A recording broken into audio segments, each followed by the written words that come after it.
first. Happy 1 year podcast anniversary, ladies and gentlemen. Okay, Leo, we're through. We're done. Congratulations for grabbing my red rocket, Bear Zero. Okay. It's nice to know that you continue to massage your hands with lotion every now and then. Shut the fuck up, Leo. Welcome back to the Legend Hunters podcast. Where, as we said, Where every other minute is not sexually innuendo jokes. It's God. actually informative video game news. Joy. well, today's a bit special, not just because we're having our 1 year podcast anniversary. But we have a guest to join us. Introduce yourself, sir. Hello everyone, I'm Akari Jaganashi coming from Alaska. How's everyone doing down there? We are doing good. Doing pretty good. So we're the baked and you're the Alaska. Yep. At least you're not. You've never heard of surrounded Baked by Alaska, 300 forest Leo? fires. No. Oh, forest fires. Oh yeah, you were mentioning that on the Skype earlier, Akari. God, I wish this fucking smoke would go Wait, away. how the hell are you having fire when there's so much ice around you? That's only for 5 months of the year. That's only from that's like from November till like March. Okay. So I was commenting earlier how I thought you sounded like a cousin, like a distant cousin of mine, and now you're starting to transform from like a distorted version of me to like the fiery Joker now. Ay. Yeah, technically he does kind of sound like it. It's weird. Oh man. Wish I could I must resist temptation to stay annoying crossover. Yeah, boy. Quick, you sound like the love child of myself and Fiery Joker. I'm sorry. And fan fiction gets written. Oh man. Okay. When you guys before you were doing the whole thing, I tried to hold in my laugh. I am that terrible when it comes to holding in my laughing. I got Go for it, lucky. man. Go for it. Just go all out, because I'm pretty sure you're gonna be out of breath by the time we're finished recording. I'm out of breath every single time I listen to you guys. yeah, Akari's one of our biggest fans, and he's the one responsible for the constant retweets from Linkara on Twitter. And I'm also responsible for most of the nightmare fuel since introducing Five Nights at Freddy's to you guys. Yeah. Well, technically, So we have you to thank for all. partly that. I mean, I also showed it to them after I saw Markiplier's Let's Play of it because holy shit, that was scary. Yeah. That was the thing is I heard, when Zero told me the story about Legend freaking out, I thought I had always had this nightmare that Legend was gonna come out with a katana and slice me in half. I'm not that horrible. No, you're only slightly evil. Oh, I'm only slightly evil. Well, that's good to know. You're slightly evil and 100% crazy. You're also a conundrum, a confusion, and you're an enigma. Again, we've been over this. Legend is on the true neutral side of the alignment chart. Debatable. No, I don't think that's really debatable. I think that's really perfectly honest. Oh boy. You should be like one of those memes of where we should which our alignment should be. I'd probably be we all be like whatever it is. Chaotic Chaotic neutral. You and your fucking chaotic neutral. Chaotic Neutral does whatever the fuck he wants. Exactly, that's why it's Yes. such a fun character to play as. Okay, and I would take it, Leo would be lawful good?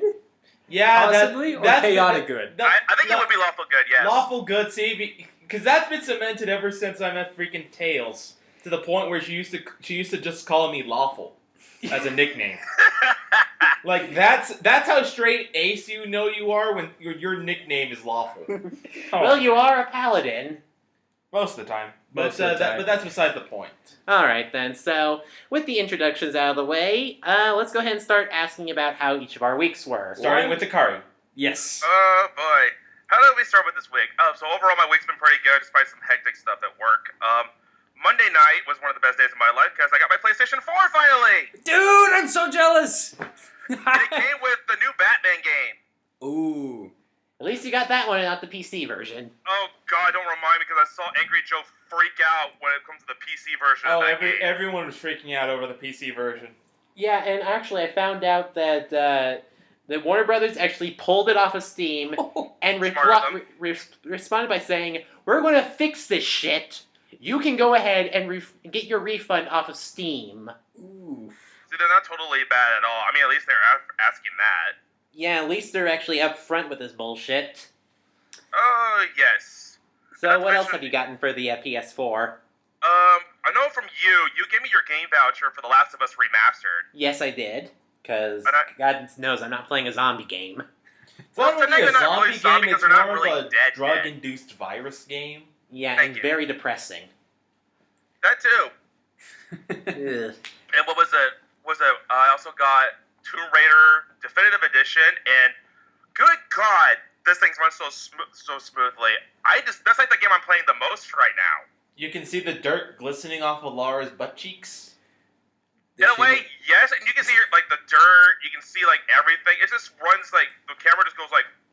See everything. The fact that you just went with it, the fact that you just went with Leo's perverted pun, and Akari, We're off to a great start. Transatlantic fist bump. Transatlantic is transcontinental, you dope. My best friend Moonzy and my girlfriend Yami are slightly perverted, so I can get away with this kind of thing. So I'm used to it. Alright. Trust me, you have not been around the concentration that is Leo Force levels of stupid. Oh, I can probably deal with it. we shall see. We shall see with this podcast. This will be your first test run with him. Okay. Oh yeah. I used to be. My! Oh, God. And I got 3 more games left to mention. I got one of them I know is one that we all want to play, or I know Zero and I have so far. Bloodborne. Oh, alright. Very right. The game's kicking my ass. Who God does it? Yeah, I'm still stuck at the freaking beginning because the freaking mob gets raping my ass. You mean the mob? The mob surrounding the fiery pit. Yes, it's the freaking snipers that get me. Yeah. Ah! I hear you. Snipers are... You gotta aim for the snipers first, then I go for the am. mob. The people gang up on me and slash me in half. Yeah. It's also good to... There's not also going to go, be another mob later on, and you're going to have to dodge a giant fiery boulder. Oh yeah, but Oh. you use the fiery bolter to kill the mob, so I mean... Run the Indiana Jones! Run the Indiana Jones! It's like a bowling minigame in and of itself. True, Yes. but immediately after that, you have to fight a golem, well, a giant guy, and then 2 rabid beast guys, and then you get to fight Father Gascoigne.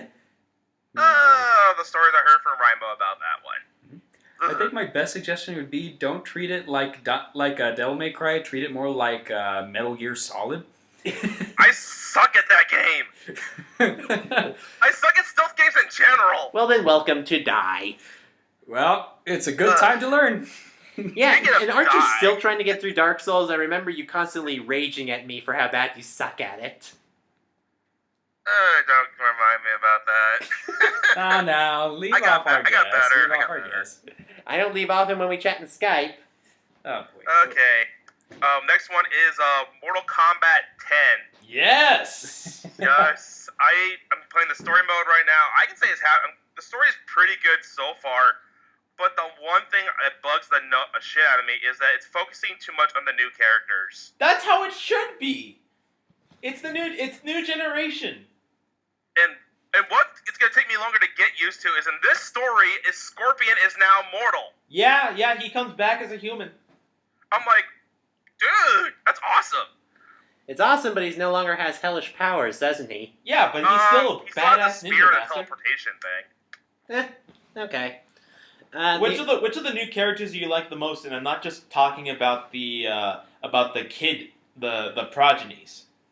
Oh god, out of the new characters, okay, I will have to divide that because I think out of the new villains, I definitely like Kotal Khan. He is such an honorable badass. Yeah, Kotal Khan is awesome. Yes, he is. I like him. And one thing I will say, spoiler, I say one thing. One of my most hated characters dies in the story, and I'm so happy with that. That's fuck you, Melina. Oh, dude, that scene of her death is the raddest thing ever. It is both hot and disturbing as fuck at the same time. French kiss with bugs. French kiss with a swarm of bugs going down her throat that eat her face off. Yes. And I already am creeped out by bugs, so ugh. Okay, I got one more game, and Go for it. oh my, I can't believe I'm saying this. There's actually a good Final Fantasy game out. Oh? And that is Type 0 HD. Type 0, huh? Yeah, that was supposed. Originally, Final Fantasy was supposed to have Final Fantasy 13, Final Fantasy 13 Versus. Why do they have a sequel? And then they were going to have Type Zero as their Trinity, their reboot of the series called the Fabula Nova Crystallis. Yes, And you can see how well that went with 13. I'm sorry, go ahead. Yeah, sorry. All right. Okay. So, Type Zero, I've heard mixed reviews about it, but you say it's actually good? It's actually really good. The story's not too bad. It's not as frustrating and as confusing as the aforementioned 13 trilogy. And not to mention, the combat is really addicting. It's really good. I mean, it's kind of like Kingdom Hearts, because your main character is Ace. And his main ability, he throws cards. He throws cards. He summons cards. So he's like Gambit. It's just really amazing how they do this. And because the team, it's just funny that all the characters' names are named after cards. Ah. Because I had Ace, Knight, and Queen in my party in the beginning. Okay. I will say it's, like I said, arguably probably the best Final Fantasy game I have played since 10-2. That's going far back. Yeah, 10-2 had a really nice combat system. Mm-hmm. Story is kind of meh, because it's just fan service. At least the final battle was better in that game than the freaking first one. Killing Titus, yes. Yeah. Actually, the entire fight with a giant fuck-off moth demon monster machine thing. Yes. Okay, that sounds awesome. And the name of it is metal as fuck. Vegnagun. Vegnagun, yes. And you control it with a keyboard. Oh yeah, I remember Vegnagun, yes. Yeah, you control it like a freaking orchestra. Play some Nightwish, damn it. Oh, man. Alright then, so with Akari's week done, Legend, why don't you give us your horrible week? My horrible week. I've just been having a string of horrible weeks. Let's just say summer school is ballin'. Yeah. Let's see. The last time we managed to get together to read... The last time I got to breathe was 3 weeks ago. And wasn't that when we finished off Shovel Knight? Pretty much, yeah. Shovel Knight was complete. Yeah. But if I have gotten any time to play in between my manic, depressive gobbledygook that is summer course, I have managed to sneak in a little bit of Monster Hunter 4, of course. Don't need to play that. Oh yeah, it is still one of the better games I've played all year. And Dark Cloud 2. Oh yeah, you had just recently gotten Dark Cloud 2. I love the mecha. You love the ride pod. Good You God. love Steve! Steve Hug is rocking. Have you gotten the voice chip for him yet? No, and I'm leaving it alone. I've heard the horror stories. Yeah. I mean, horror stories. The voice chip is awesome. Yeah, because he says kind of funny things about the monsters themselves. Yeah, but he spams it like Robotnik spamming the take this. I don't know. But there's no I don't know. voice acting for it. I think the worst one is, "Hi, I'm Daisy." Please tell me that the Steve doesn't actually say that. No, of course not. I'm just saying, like, as far as repetitive voice clips go, there are much worse. Yeah. Bombs away! How about every time we play Mario Party 8 Burn, and burn, we shake burn. the Wiimote to make all the noise happen? Burn, Oh burn, God! burn, Why burn, did to you the ever- ground, burn to the ground.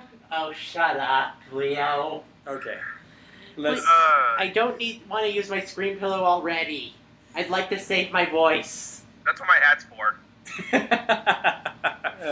It's good to know that you are prepared. I'm always. Alright, so why don't I go ahead and give my week and then Leo can end us off. Sure. My week has been kind of weird. As Akari said, I did get a PS4 as well, and I got Bloodborne. You lucky bastards. And let me just say, this game is relentless! It shows no mercy. Every single boss I have died to multiple times, except for this one boss, the Witch of Hemwick, which I only died to because I got gangbanged by their summons. Hi-oh. Anyway, the latest boss that I'm trying to fight, Dark Beast Parl, is basically the Sith of the game. The That's wolf. what I'm trying to help you with, right? It's a really hard boss. Basically, it's a giant beast that has an AoE move. You basically have to do what you did with Sith. Get under it and hack at its legs. If you hack its legs, it'll actually fall down and you can do more combos. But He moves fast. He jumps around like crazy. He claws that have a slight. His clawing attacks have lightning after effects, which can hit you. Which is bullshit. And he does not let up. Like any of the bosses in this game, they do not let up. Like, he is a constant combo. Yeah, and you can't lock onto him because you lock onto his middle and you can't get to his legs. So you have to freeball it. You have to free ball. You got to mess with the camera controls and try to hack at him. And Well, if there was any boss that would teach you how to fight without target lock, I think it would be this. yeah, it would. I will say though that Father Gascoigne is still harder. Way harder. I would attest to that because my friend Rambo taking him 4 hours to beat the sucker. It took me all day to beat him. I'm not even kidding. I had to spend all day grinding to boost my threaded cane to enough power to start hacking him down faster. And then I would always die to his third form. This is not even my final form! To be fair, I think like Bloodborne has less bosses even than I think Dark Souls. It actually only has 13 bosses.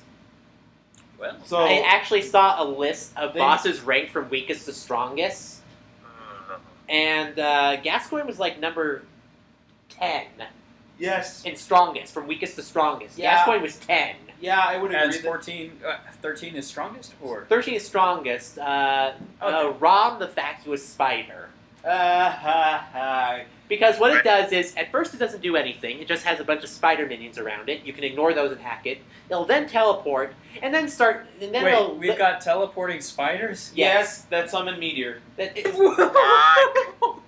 summons meteor, and basically, if you get hit by one of those meteors, it'll take off almost all your health. And I thought the flying, thundering dildo was a monstrous creature. Thundering dildo? Its name is Kizu. It is horrifying. Oh, the Kizu. Oh yeah, the Kizu.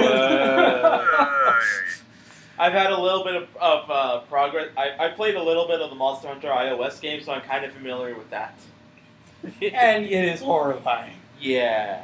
Alright, so other than that, I really haven't been doing much. My job has been kind of non-existent for the past 2 weeks, so... Little work is the best work, isn't it? Yeah, but I'm not getting paid. Yes. That's the problem. Well, you're not doing If work. I'm not carrying drugs, I'm not getting paid. And that's annoying. Yeah. Taking that out of context, I hope the cops don't find us. I work with them. I'm there. I roleplay. You're the for stunt them. double. Yeah, I'm the stunt double for The dogs. people. We train the dogs to not bite us so they don't bite anyone else. How many times have you been bitten? None yet. Well, that luck's about to turn over, I bet. Oh no, it hasn't been that bad of a week. Alright then, so other than that, nothing really eventful has been happening with me. Leo, your week. My week has been pretty fun. I've been swimming a lot recently, which is very nice considering this You heat. are also lucky bastard. Yeah, actually, I forgot. My pool is now pristine, crystal clear as well, so I've been swimming too. Yay! I've been traveling along through the desert. On a horse with no name? No, I didn't even have the benefit of that. Nice one. Can you remember the name? Because there's no one in the desert to give you a name. Oh no, there's plenty. That's enough before we get copyrighted. That's enough. Not by acapella, but anyway, that's another story. So, yeah, I haven't had much time to do console gaming, unfortunately, even though I got a new PS3. But I have been doing a lot of Smash. I did a little bit of Smash with, got to test out Ryu, Roy, and Lucas. How are they handling for you, man? Oh, how are they going? How are we going? I'll talk about more of them when we do the breakdown for the characters, but I gotta say, I'm really... As much as I hated it when they initially leaked Ryu, I like playing him as a character. My problem is that they could have used his slot for someone more deserving, like say I would have preferred the Squid Kids. Well, we do have the amiibos, but I personally think it's kind of a cop-out. Oh, the Inklings. Oh, yeah. Mm-hmm. Yeah. I have been one of my more sadistic hobbies is watching terrible Let's Plays. So I've been watching a Let's Play of Ride to Hell Retribution 1%. No!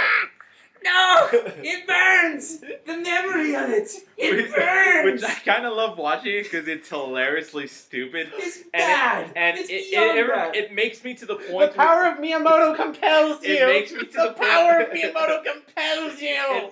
You're trying to bless the paladin, really, guys? It's the kind of thing that makes me want to play terrible games for Let's Plays and even Question. Have you just gone from lawful good to lawful evil? No. Because what No, the you just fuck, got dude? insane. I may have a grim sense of humor, but that doesn't change my alignment. At least you're not playing Rambo. At least you're not playing Rambo. Oh, Ramble the video game. Oh god, that one would be terrible.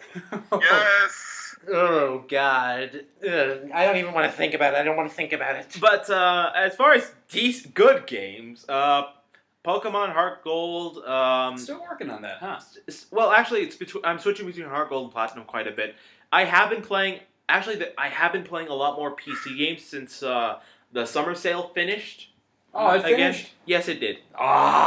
There Yeah. goes my bargain bin. So among the games I picked up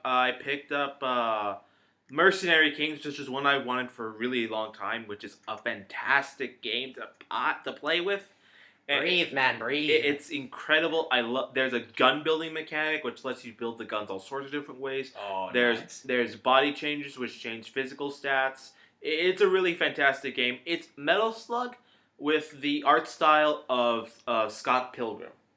Oh, yeah, that one. I saw you playing a little bit of that. I It's haven't seen weird. anything about that. It actually kind of looks kind of like Scribblenauts to me, almost. It's closer to Scott Pilgrim because of the art style than anything else. But yeah, I could see where you can make a Scribblenauts comparison. Yeah.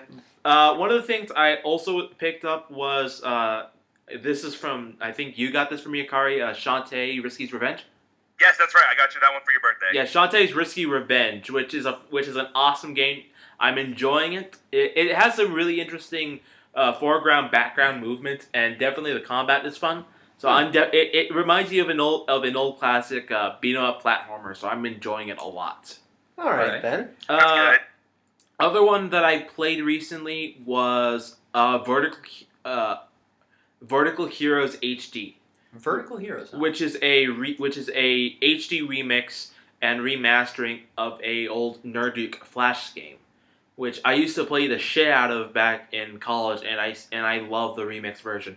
They kind of changed the mechanic from it being like a Mario map to go encounter different levels to a survival-esque rogue legacy sort of random generated character and go through 10 levels.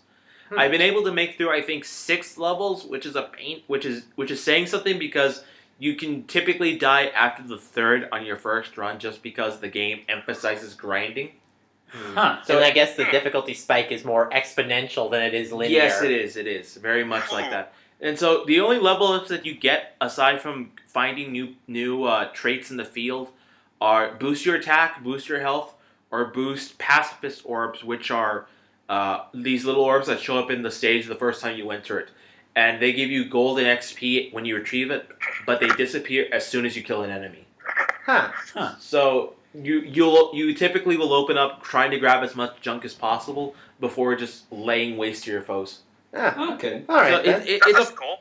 it's a fun little game, and I personally enjoy it. Other than that, plenty of Fallout. I finally decided to pick a character build that I like, and I'm running with it. I'm at level 14, and I'm going for because of the mods that I run, I'm actually running a big guns build, which means I'm using mini guns, explosives, flamethrowers, and all that jazz, which is incredibly fun. Gonna go freaking Space Marine on this shit, huh? It's not really Space Marine because most of the energy weapons go in the energy weapons pile. Okay. But we're talking like again flamethrowers and miniguns as far as the main arsenal. But yeah, more DACA always good. Yeah. more DACA is always good. Yes. More. Oh, god damn it. I do have a question for you though. Mm-hmm. Something that's been going on with a lot of people who've been playing Smash and in Monster Hunter in my case, 3DSs and their thumbsticks have actually been giving out. Yeah, I haven't had that problem personally. Neither I haven't have had I. that problem yet, but I've been looking on the internet to see about repairs, and apparently this is a now big running trend. The 3DS is simply not good enough for intense gaming, like action games like Smash or just that kind of game in general. Right. Really? Yeah, mine is already giving up. Well, like, I can see that, kinda. Because I'm trying to picture playing, like, this is kind of impossible. I'm picturing playing Bloodborne on a 3DS, and I'm thinking, yeah, I'm pretty sure the stick would give out like that. Well, hopefully they'll fix that before a certain new port comes out for the 3DS, but we'll discuss that later. All right. One of the last things that I've been doing is reading. I got the chance to read more anime, so obviously Naruto has been on my binge list again. Really? You're watching it? Well, reading the Naruto Gaiden more specifically. Oh, Naruto Gaiden and the Toriko, and actually, finally, they've been able to get translations for Hajime no Ippo, which is I'm happy about because they left it on a really downer note. So finally, we're getting some progress there. All right. So let's see. For manga that I've been reading, I haven't You really left those out, huh? Yeah. I left mine out too. Actually, I haven't been reading much in the way of manga besides my usual Assassination Classroom, One Piece, Toriko, and Bleach. We've committed this much. Might as well finish. Actually, I did pick up a new one, and it's called Garoden. Garoden. Yes, and it's made by the same author it's animated by the same guy who did Grappler Baki. So it's in that same late 80s visceral style of fighting manga where all the guys look roided out as fuck, and it's super realistic and it's super nitty gritty that I really enjoy from that. Yeah. In terms of anime, I just finished watching JoJo's Bizarre Adventure Stardust Crusaders. It is officially over now. And I can honestly say it was glorious. Oh, speaking of JoJo, they're re-releasing Phantom Blood in manga version. I got those. Hardback. Yeah. Yes. You got those. Yes. Awesome. Yeah, so I think they're going to still do the same thing with Battle Tendency and Stardust Crusaders. Hopefully they'll do that when they start bringing out Diamond is Unbreakable. Yeah, but that's probably going to come further down the line. Yeah. I think All I'd say is one thing. I don't like where book 2 ends, and I want book 3 already, damn it. Still hasn't been released yet, or you can't get it yet? It's not out yet. Ah. I don't know when it's going to come out, because book 2 came out in April. And then there's one among the things that are on my to-do list is I need to go ahead and read a manga which is titled Is It Okay to Pick Up Girls in Dungeons? Oh, I've heard of that one. Yes. I heard about the anime for that. Yeah, the I never anime heard is that supposed one. to be very infamous. Oh, really? How to pick up girls in dungeons? Oh, God almighty. I can already sense Anita Sarkeesian's blood boiling. But morbid curiosity drives me onward. It sounds like more like more of a manual than it actually has a manga. You would It think. sounds like a how-to guide for LARPers. LARPer dating tips or how to pick up girls in dungeons. Thank you. I need to write that now.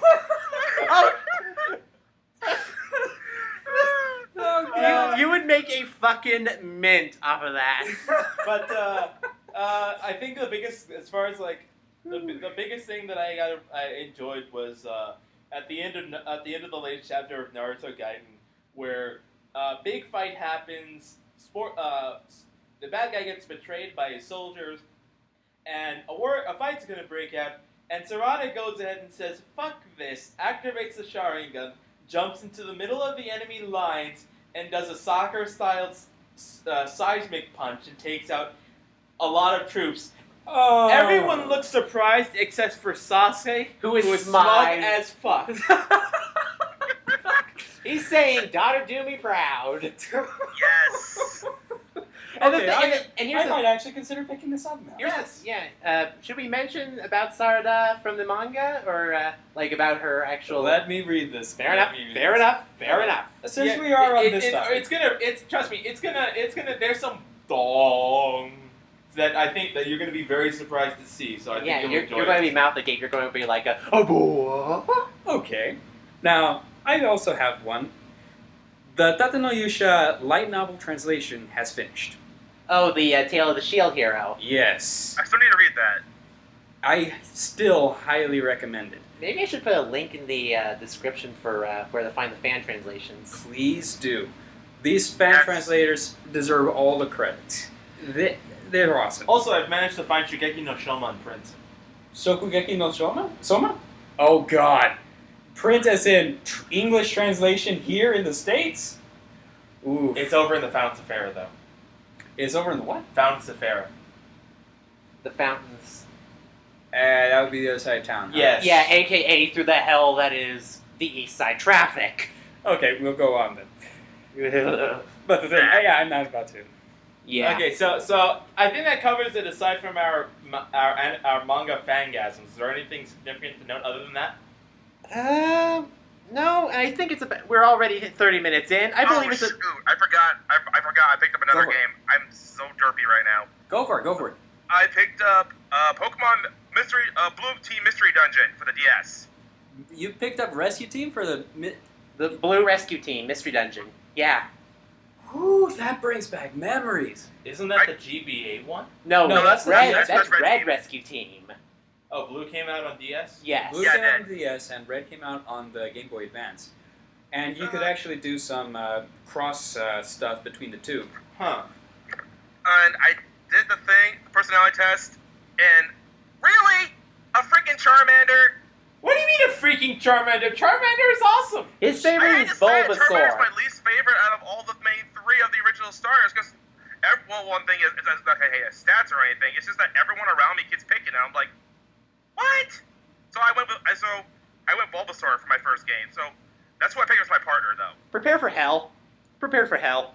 Because there are 3 bosses in the game you have to fight back to back that are flying type. Well, Bring it. they're not that bad if you're a... Oh, you say you switched over to Bulbasaur? His No, partner is a no, Bulbasaur. that's my partner. Bulbasaur's my partner. Ah, So Charmander and Bulbasaur together yeah. Yes. to fight those 3. Yes, though he will have a lot easier time with... Spoilers, you will fight Groudon. Fun, and not to mention the fact I still beat Blue's Charizard with my Venusaur. Thank you very much. Nice. Very nice. Sleep powder and 2 solar beams. Nice. Alright then. So with those out of the way, what happened? Well, first we have some Pokemon news before we get into that. So for starters, the Pokemon Jukebox app for Android has been released. Pokemon I'm jealous. Jukebox. Yes. So the way this works is that it's a freemium jukebox that plays Pokemon music for you, and you encounter 3 songs a day. Okay. Or you can buy the songs for $1 a pop. I'd rather just do the daily thing. That would be still interesting. But the problem Of course, is... it's only for Android. And it's Damn it. only for Android. Yeah. Do you have an Android, Akari? No, I have an iPhone 5S. Yeah. So I'm screwed out. we are all in the same boat. What we do have, thankfully, is the level 55 Multiscale Dragonite with Extremespeed. Thank you for Got 2 of reminding me. them. I need to go and put that into my freaking game already. Yes, you do. I got 2 of them Oh, nice. because I picked up both Ruby and Sapphire. Ah. Just like me. Spoiler. Did you Because I'm even play actually both of playing them, my though? Ruby No, instead of he you just hasn't. gave I yours gave away. Y and Ruby to my boyfriend. I know, but beforehand, I was giving you the same shit. Also, why the hell you weren't playing your Ruby? To be fair, he did send them off to someone who could use I it, know, so I backed off on Yeah, that. back All off. right, all right. Alright, fair enough. Okay, now we can start E3. Yeah, much like with our first... You know, the last time we did E3 in the podcast, wasn't it the first time we ever started the podcast? Yes, it was. Yes, it was. Oh, man. Yep, Brings Did back Akari memories. just echo what I just said? I think he did. Akari? Yeah, right here. I'm sorry. Okay. All right. Alright, okay. Because it was weird, because I heard, you said it at the same time I did, so I thought I was hearing a fucking echo. No, that was me. I know. It's so Oh, we're gonna- scary. We're all going to have fun with this. Okay, so, alright. E3. So, So apparently this is something that was found out after the fact, but it's deliciously hilarious during. But it was anti-feminist frequency pamphlets were plastered around the E3 grounds. what? Okay. Go ahead and read it out. I think it was basically a bastardization that it's basically Anita Sarkeesian and basically said Anita that all your memes belong to us. Oh, really? Oh boy. Here we go. Yep.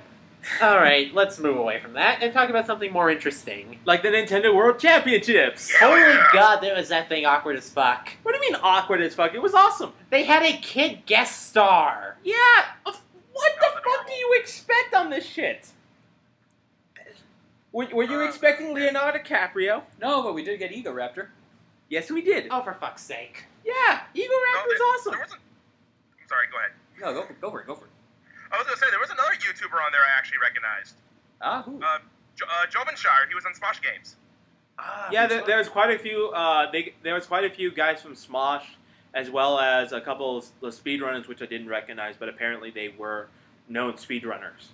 Mm-hmm. But Ego Raptor deserves the props because he's the most famous of them all. Yeah, he started his own company. Yeah.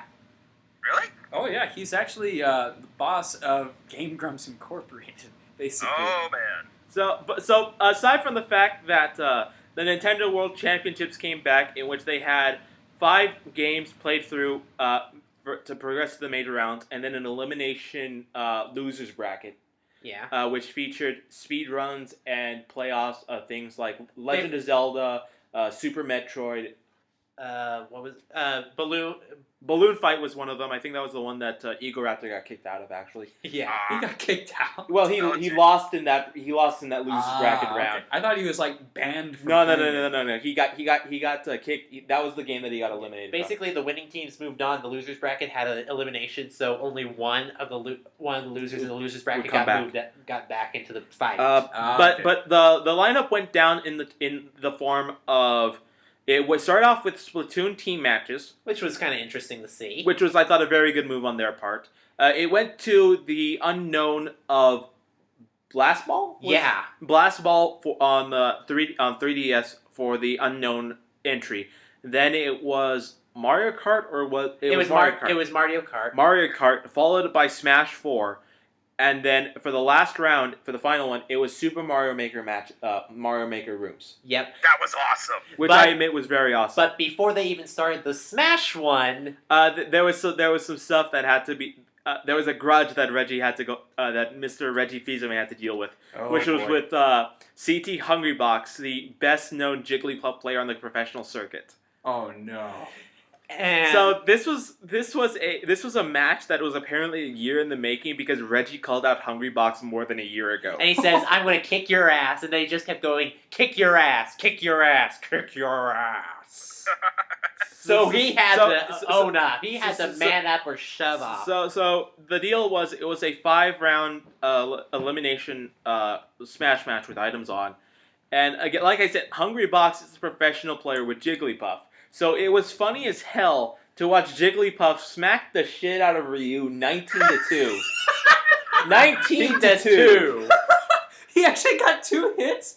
2 KOs. I think one of them might have been a self-destruct, but yeah. I think it was. It was a gloriously stupid fight. It was fun to watch.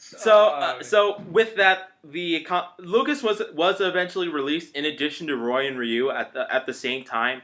So And the entire eShop for Nintendo basically crashed from everyone trying to buy it. So in addition to that releasing, we got an old stage coming back. We got Dreamland. Dreamland and the new stage with Ryu, which was Suzaku Castle, which was the stage in Street Fighter 2.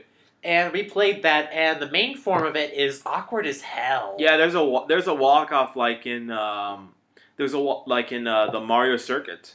Stage. There's a walk up on one side, and half of it's like in two platforms, just in midair. So of course, the true stage is the Omega version of that, which is just the fighting stage, which is like the actual Street Fighter game. Mm-hmm. Okay. Lucas, I think as far as from his Brawl to his Smash 4 iteration is unchanged. It's pretty much unchanged. I don't think anything changed. You say something, Akari? I was gonna say his Final Smash is still the same as Ness's though. Yeah. I thought they changed it to like one of them has a funnel beam and the other one is a spread. No, it's I think Lucas's is a little bit narrower. I think. I think Lucas has the beam variant, where it's like Lucario's Hyper Beam, and I think Ness has the original Hellfire dodged version. Yeah, and I also have a major complaint with Ryu's Final Smash. What do you mean a major complaint with Ryu's Final Smash? I honestly, my hypothesis was that I think that his Final Smash, that he would go evil Ryu and do like the Raging Demon, or use the power of nothingness. Oh God, no! That would be too broken. That would be too broken. Because basically, insta-grab, Shunkoku Satsu fills up the screen, opponent gets launched, and he can do that for multiple times. That is a load of bullshit. But I will say this, Roy's is awesome. I like Roy's. Isn't Roy's just like Mars? It's like Mars. Actually, no. It's pretty much, all he does, he charges up his sword, and if you are caught within his range of his sword, bam! It's an insta-KO. Yep. So, unlike Mars, which is a charge, and if you don't hit anything, you slide off the screen, with Roy's, you stay in an area, if anyone is within your sword's range, they get hit, and they get launched. Yep. Yeah. So basically, it's an AoE death radius. Yeah, but it's only as long as his sword. Yeah. Which means it's not completely broken. But he can do it, I believe he can even do it in midair, I think. I don't think it's as good as I would even argue that Ice is still better. I'd say I would more. say that, yeah, but our thing is, I would rather have it be with Roy, and instead of going flying off the screen like Martha or Lucina. Yeah, but I think Ike is... Again, Roy has... I think they just should have put Roy instead of Marth, personally, and then just let everything be as is. Yeah, I could have seen that happen. Like, give Marth the break and let Roy shine. Yeah. Except Marth is overused. Robin has the best Smash. Robin has the best Smash? I think out of all of the... that's my opinion. I think out of all the Fire Emblem characters, I think Robin's my favorite out of all of them, having the team up with Chrom. Transcontinental fist bump, dude. Booyah! But yeah, so Ryu has, again, it's exactly as everyone thought it was going to be. Hadouken is his neutral B, Tatsumaki Senpukyaku is his side B, Shoryuken is his up B, and for the down B, instead of getting the donkey kick, we got the focus attack. Focus kick. It's a punch. Oh, okay, that's right. But also with Ryu, his weird thing is if you actually do the actual old arcade button press commands, he does a stronger version of his moves. Well, it comes out faster and it can be stronger. Yeah. And there's a hidden fifth special move, which is the Super Hadouken that's red, which you do quarter circle forward in A. Yeah. Oh boy. So they really got everything down for him as far as like a faithful translation. With Roy, I think the only thing that kind of changed with him was his blade is stronger at the base. Though that was how it was in Melee. It was? Yeah. He's more balanced. Oh, okay. Well, I would say compared to the four Fire Emblem characters, I would say if Lucina and Marth are more or less clones, then Lucina's Roy, a little faster than Marth. Yeah, but I mean that's nitpicking. I'm talking like major differences. I would say that Roy would be the fox to the Falco and Wolf situation that we have here. Okay. All right then. He's way more balanced. And the cool thing about Ryu is that he actually has two final smashes. He has two of them? Yeah, and Good God. he can only use one anyway. But the deal is that he can choose between the two, which is either a full screen Hadouken, which travels and doesn't dissipate. Think of it like the drill item. That's just super on command. Okay. And the other is the Shoryuken, with the Shin Shoryuken, which he does 1, 2, 3 punches, and the third one knocks you up off the screen. Yeah, it's just an insta launch. So think of it like Little Mac's KO punch, Only... but that has range. And it's yeah. a final smash. Yes. Yeah. Okay. All right then. So that was all day 0 of E3. Good God. So now for day 1, where we were introduced to Bethesda's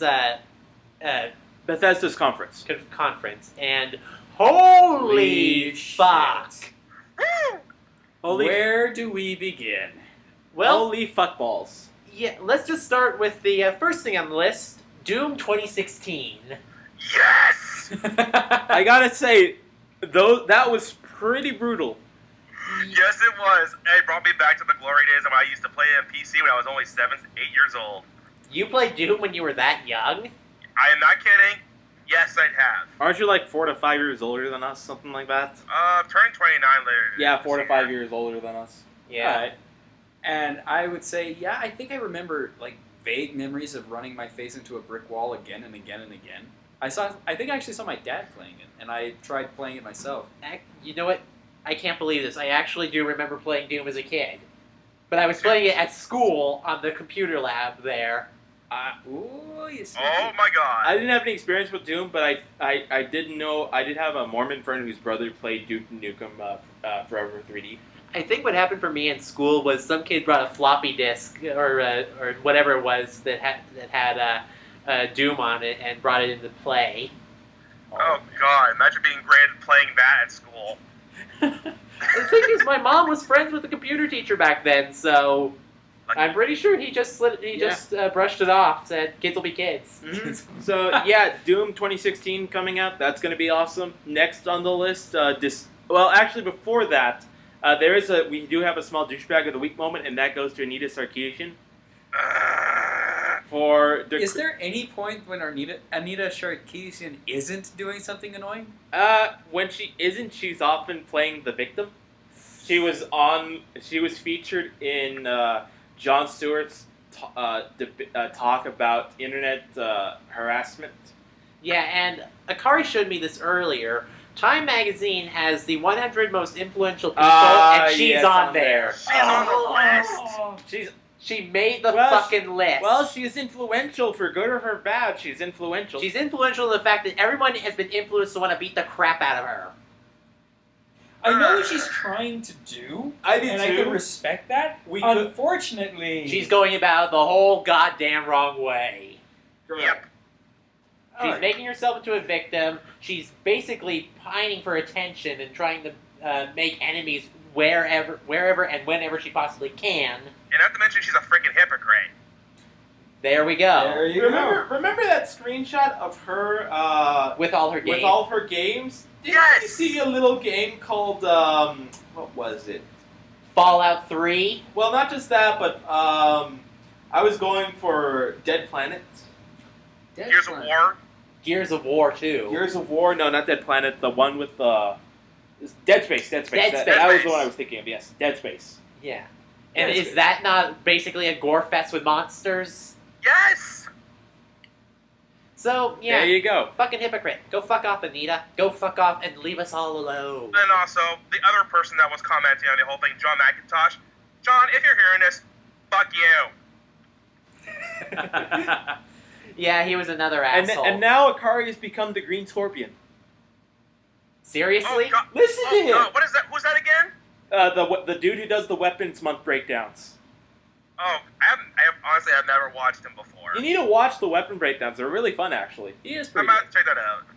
That's pretty cool. Next on the list, we have Dishonored 2. Which Oh, was pretty God. interesting. Actually, that is one of the... I really enjoyed that stealth game. It was really fun. Yes, this one looks really good, especially with the fact that you actually get to play as 2 characters this time.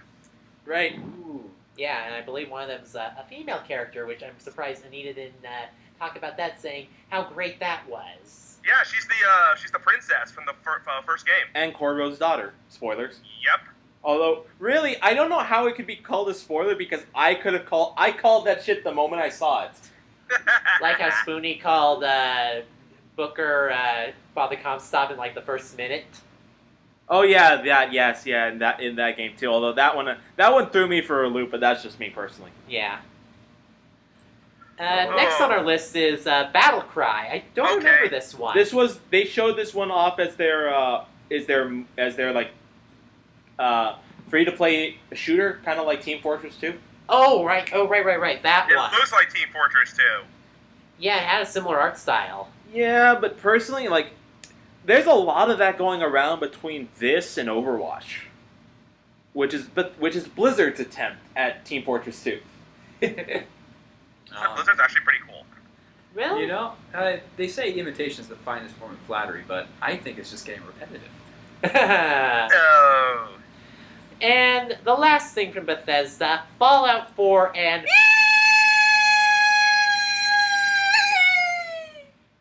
I was counting down to that. I was gonna go for the full like Goku full squeeze. Enough! We're done. Good God.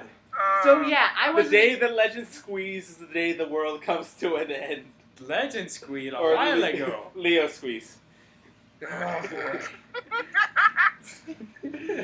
And that was a zero chortle. Oh, man. You're a master of mimicry, aren't you? Akari? Yeah, maybe. I remember you did a Jack Sparrow voice earlier with me, and I was just like, holy crap. But you have heard of me, haven't you? Would you have heard of me? Ooh, that is First, pretty my good. children, this will be the day you almost Captain Jack Sparrow. Holy shit, that is so dead on. When do we get Johnny Depp as a guest star? Holy crap. Why is the rum gone?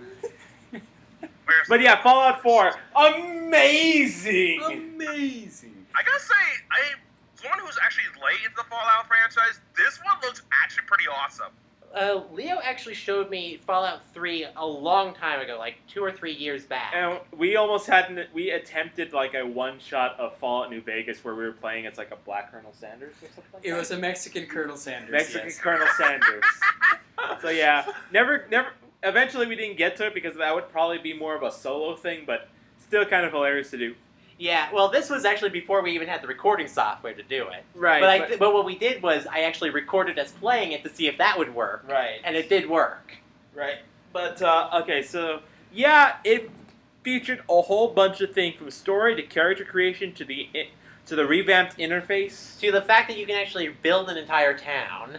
The RTS thing is amazing, yeah, and I think that's actually one of the more popular mods from both Fallout 3 and New Vegas, which is why I think they included it as a mechanic.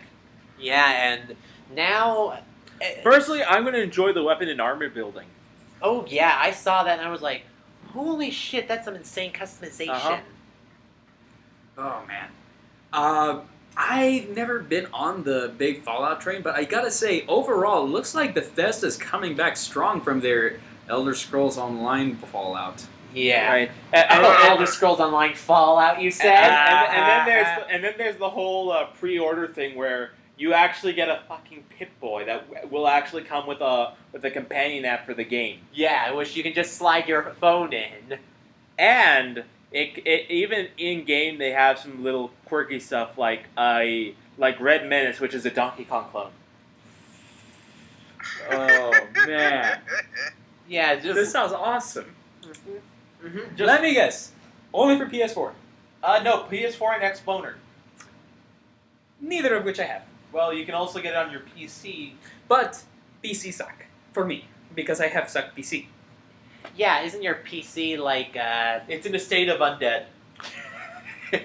My PC was back around in the days of the dinosaurs.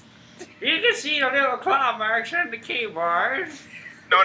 This is a joke my friend Moonty used to say to me about my laptop. It's the laptop that Moses used. Instead of parting the Red Seas, he parted the blue screen. Yes. That joke is so mad. But yeah, so Bethesda had one hell of a conference. and ended up pretty high up. Next is Microsoft. Don't care. What do you mean you don't care? We have a whole list of things to go over for starters. We went beating the dead horse even further into the ground. So, Halo. Legend, you play Halo. You've played Halo, correct? I played Halo, then they made Halo 4, So, and then I didn't care anymore. wasn't there something called Halo Guardians anyway? What was that? Was it a movie? Was it a spin-off? I think it was like an animated feature. Yeah. So how are they? So Halo 5 Guardians. Pretty This much one it. actually looks pretty cool because of the whole idea of you not only just playing Master Chief, but you're playing as a new character for it. And trying to hunt down Master Chief. yeah. Oh yeah. That part kind of interests me. It does seem like an interesting new take, but I don't know. I feel like I'm still kind of burned out from Halo just in general. If they can bring back the franchise, awesome, but... I was confusing Guardians with ODST. That's what I was thinking of. Oh, yeah. don't ODST think of was that one. awful.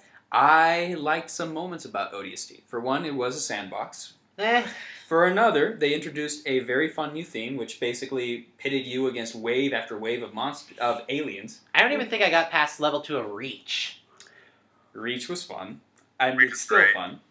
But ODST did come with a lot of good things that people wanted to continue in Halo Reach. And I did like some of the stuff that they continued on.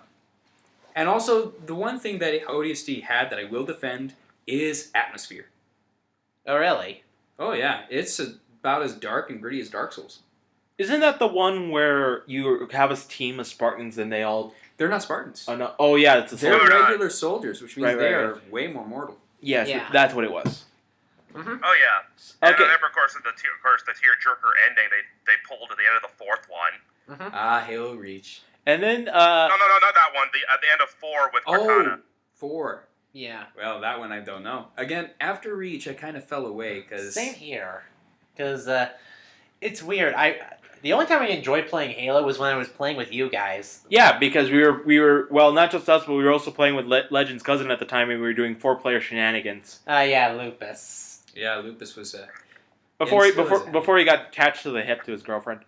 alright. Yeah, literally. And didn't you introduce them? Literally, they did not get surgically attached. There's a difference in. I have a really, really big pet peeve about that. There is a difference between literally and figuratively calling someone with no balls. It's the difference between calling someone with no balls a coward or a eunuch. I have a major issue with that, dude. All right, take it easy, English major. Take it easy. And no, it wasn't that I introduced them. It was more of that I pushed them together and said, "Stop being angsty." And who was it that predicted they would get hitched? Yep. Yep, it was Leo. Well, nice call on that. Yes.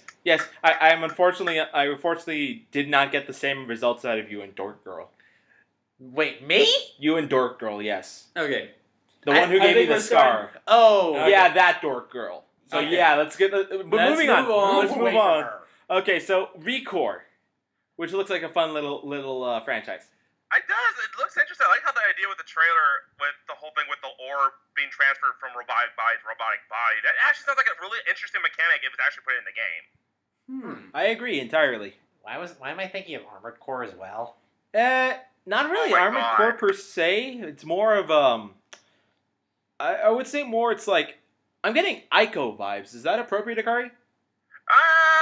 Actually, I would, even though I have never played Ico before, I only played like the. I mean, neither have I, but I mean, like that's the kind of vibe I'm getting from this. It actually looks like it could be kind of like the God dang it, what's that one game? Not Ico, it's the one before it. Shadow of the Colossus? Thank you. Shadow of the I can't Colossus think- came after. Yeah, that's what I meant to say. Oh, okay, after. Yeah, Ico was first, then Shadow of Colossus. But in the timeline-wise, Ico is after Shadow of Colossus. Yeah, it might be kind of like that. Actually, I wonder if this is like an open world game. I think so. Given the desert atmosphere and the ancient technology, I definitely think that's a possibility. And then after seeing all that desert, I have flashbacks of Journey. Actually, I was getting more of a Beyond Good and Evil vibe. I have never played that, to be honest. Neither have I, but that's still. Anyway, after this, we took a small break and we got another Fallout 4 announcement, which was PC Xbox One mod crossover. Yeah, apparently, if you've got an Xbox One, you can actually mod Fallout 4. Wow, the first time you can actually mod something on a console. That is pretty cool. If they can that actually do is. that for the PS4 as well, No, eh. we'll get to that later. But the question I'm having is how are they going to deal with all the nudity mods? Oh, God, I because that's the don't first. know. That's the second thing to come up on the mod list. First, it's the unofficial patches to go ahead and patch what Bethesda didn't fix up, and second is the nudity mods, and then followed up is the sex mods. So I don't know how. I mean, yes, gamers have been wanting modding. Gamers have been wanting that for years. The problem is I don't know how Bethesda's going to handle it from a legal perspective. Well, you're a business major, so maybe you can figure Well, it out. I don't know that. I just said I don't know. That's why I'm asking. Eh. So I'm again, not sure yet. and then we got an announcement that we all were surprised to see. Dark Souls Souls 3. 3. Ooh, boy. Oh my god, the major nerdum has risen. Yeah. And I'm just going to say this. I looked at the trailer and I was like, this is glorious. This looks beautiful. I must have it. Dark and bleak. The way I like some of my games. Yeah.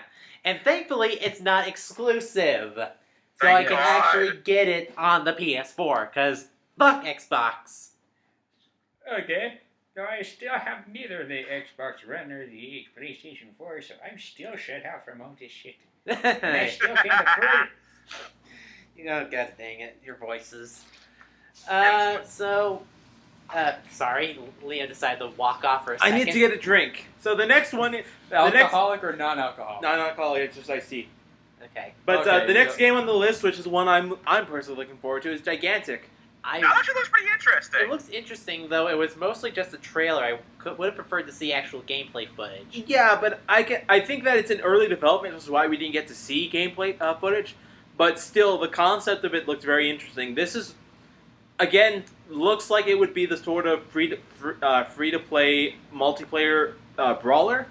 But I like the fantasy element to it, Yeah, it seemed pretty interesting. especially the character design for Tito the Swift, which is the hot guy they showed from the first at the start. Oh yeah, that was an interesting guy. And then there's other ones like Vodin, which look interesting. I could have done without Imani or even the some of the other characters, but honestly, I think that it's a colorful cast, and I think it's going to be a good one to get into. Okay. What are your thoughts, Akari? It actually looks pretty interesting about the whole idea, but yeah, I can say it looks pretty colorful and interesting, so, I'm running out of words right now. All right, let's see. The next one we have is, this was amongst the various indie games that were coming out. This one is Cuphead. yeah. This one, oh my god, I'm having flashbacks of old 16-bit side-scrollers right now after seeing this. Old 16-bit side scrollers, and I'm having flashbacks to the 30s cartoons with Popeye the Sailor.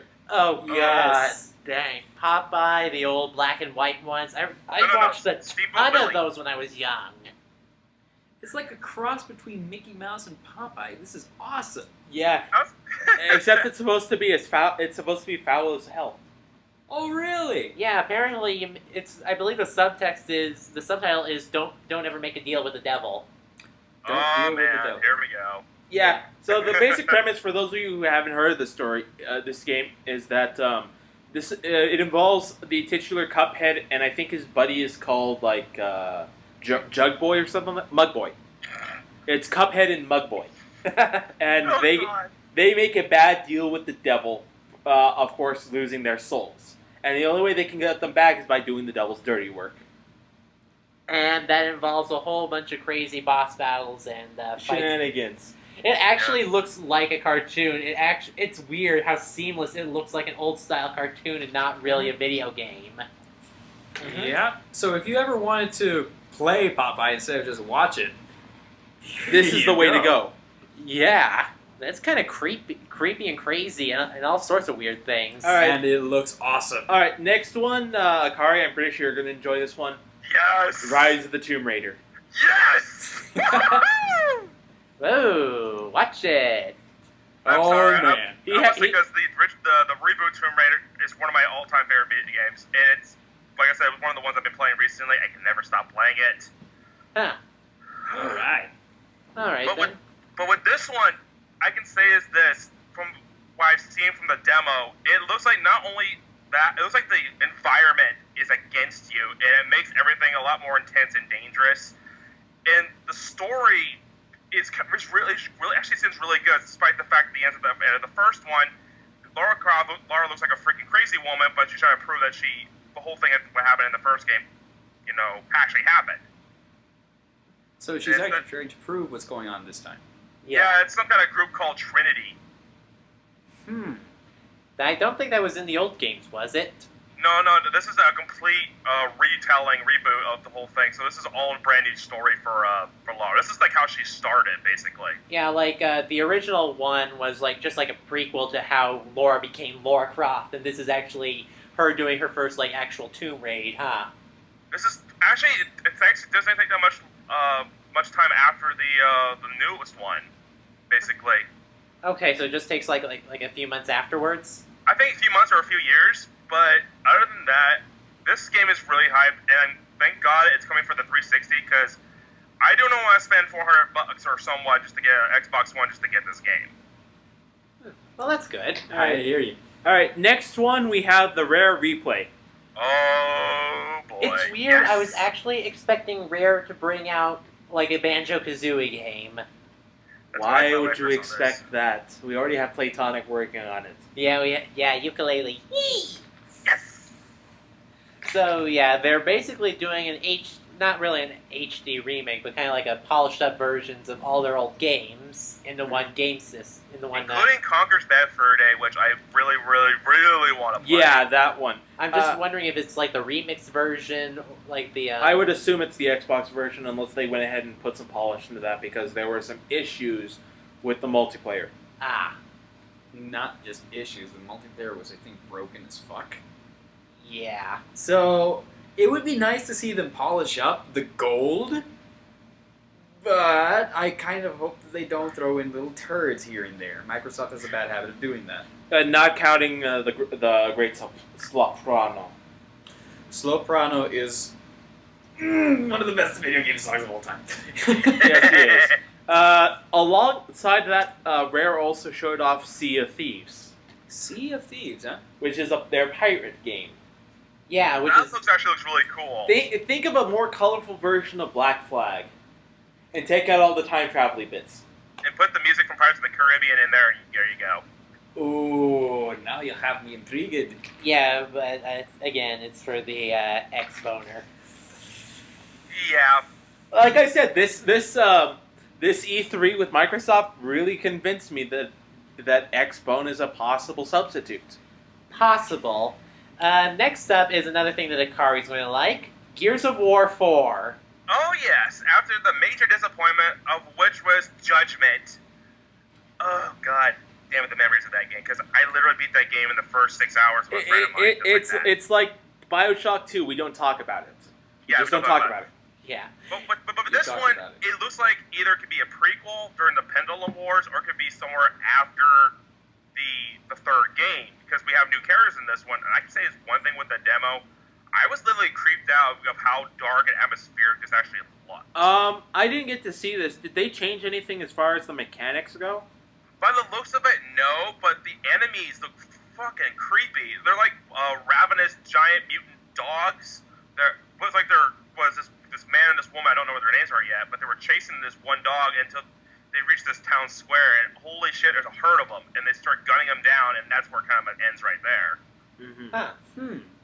So this is something that's completely new, even for veteran Gears of War. But Oh yes, it looks really interesting. This is actually one of the games that might convince me of getting an Xbox One later down the road. Huh. All right then. We got two non-gaming news that are somewhat relevant, and the first is Xbox 360 backwards compatibility. Yeah. I go bullshit on this. Yeah. So I'm actually surprised that they're actually doing this. It looks promising, but the problem is the initial startup was kind of, yeah. We're and 5 years late. Well, no. Here's the thing: is that you know how they said that they were only going to have a select at the start. Oh yeah. I actually got to see the list later on. The only games of note are like Red Dead Redemption, Good. Fallout 3, and Fallout New Vegas for the obvious reason. All right. Good. I think The Blob. What? The what? Really? I might be mistaken that, but aside from like 3 or 4 games on that list, the rest is COD. And Fuck Call of Duty! yeah, it's like Blobs 1, Blobs 2, Modern Warfare. Oh, fuck off. It's like all the rest is like shooter hell. Shooter. Fuck off. Fuck you.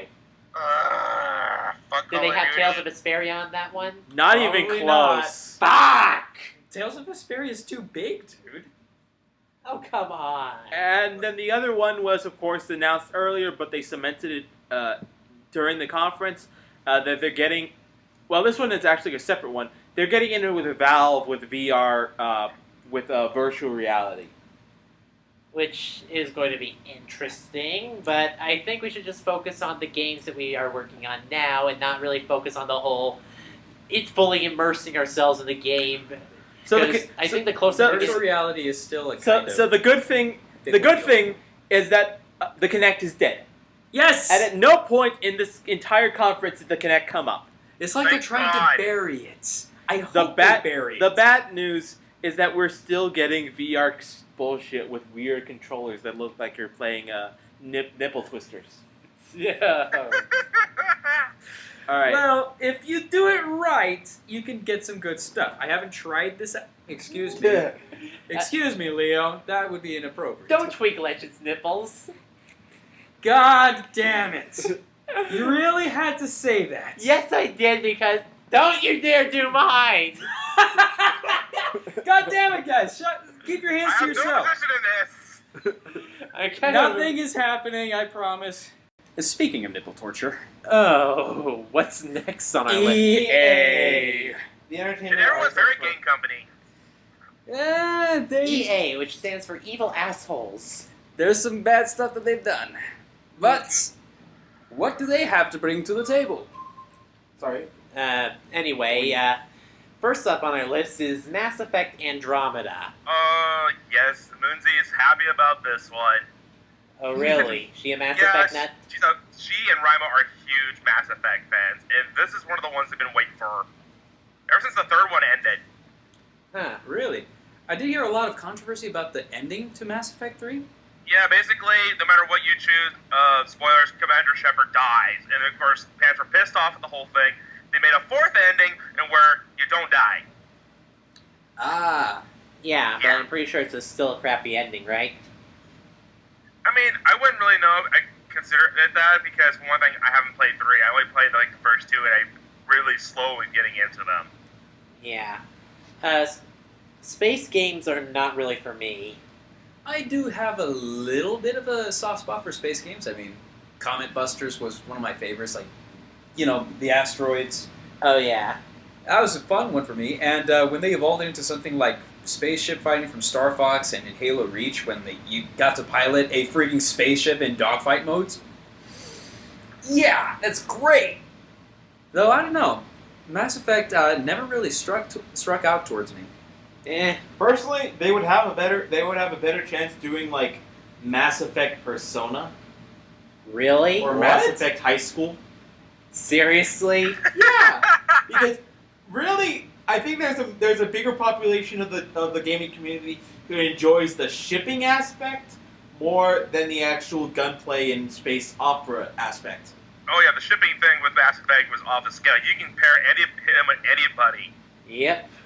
Including the robots, if it wasn't Yes. already taken by the pilots. What? Yeah, the ship's AI in the third game gets So they ship the ship. Oh! Shipception. Shipper on deck. Shipper is the deck. Alright. Joker in the ship. Next thing on the list was Need for Speed.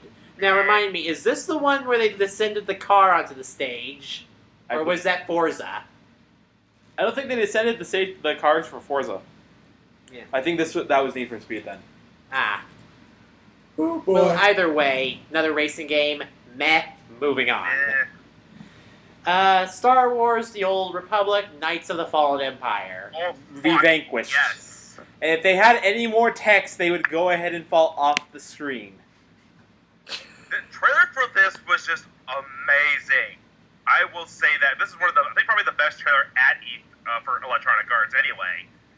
I wouldn't say it was the best trailer at E3. No, I'm saying from EA. Oh, okay, my mistake. I'm still kind of concerned because just of E3 EA making their RPGs, so that's kind of my hesitance, and I don't think that they have a very big laundry list that they intend to go ahead and beat out Knights of the Old Republic. Yeah. Alright, so next on our list, Unravel, which I don't remember seeing this one. Okay, Unravel is one of their indie ones, and this one's actually kind of fun. You play as a little imp made of yarn, and you basically unravel as you keep moving along. And your yarn trail actually becomes interactable with the environment. And didn't the creator based the Kane character off a little doll that he made, right? Yes. Huh. Sounds like a cute platform.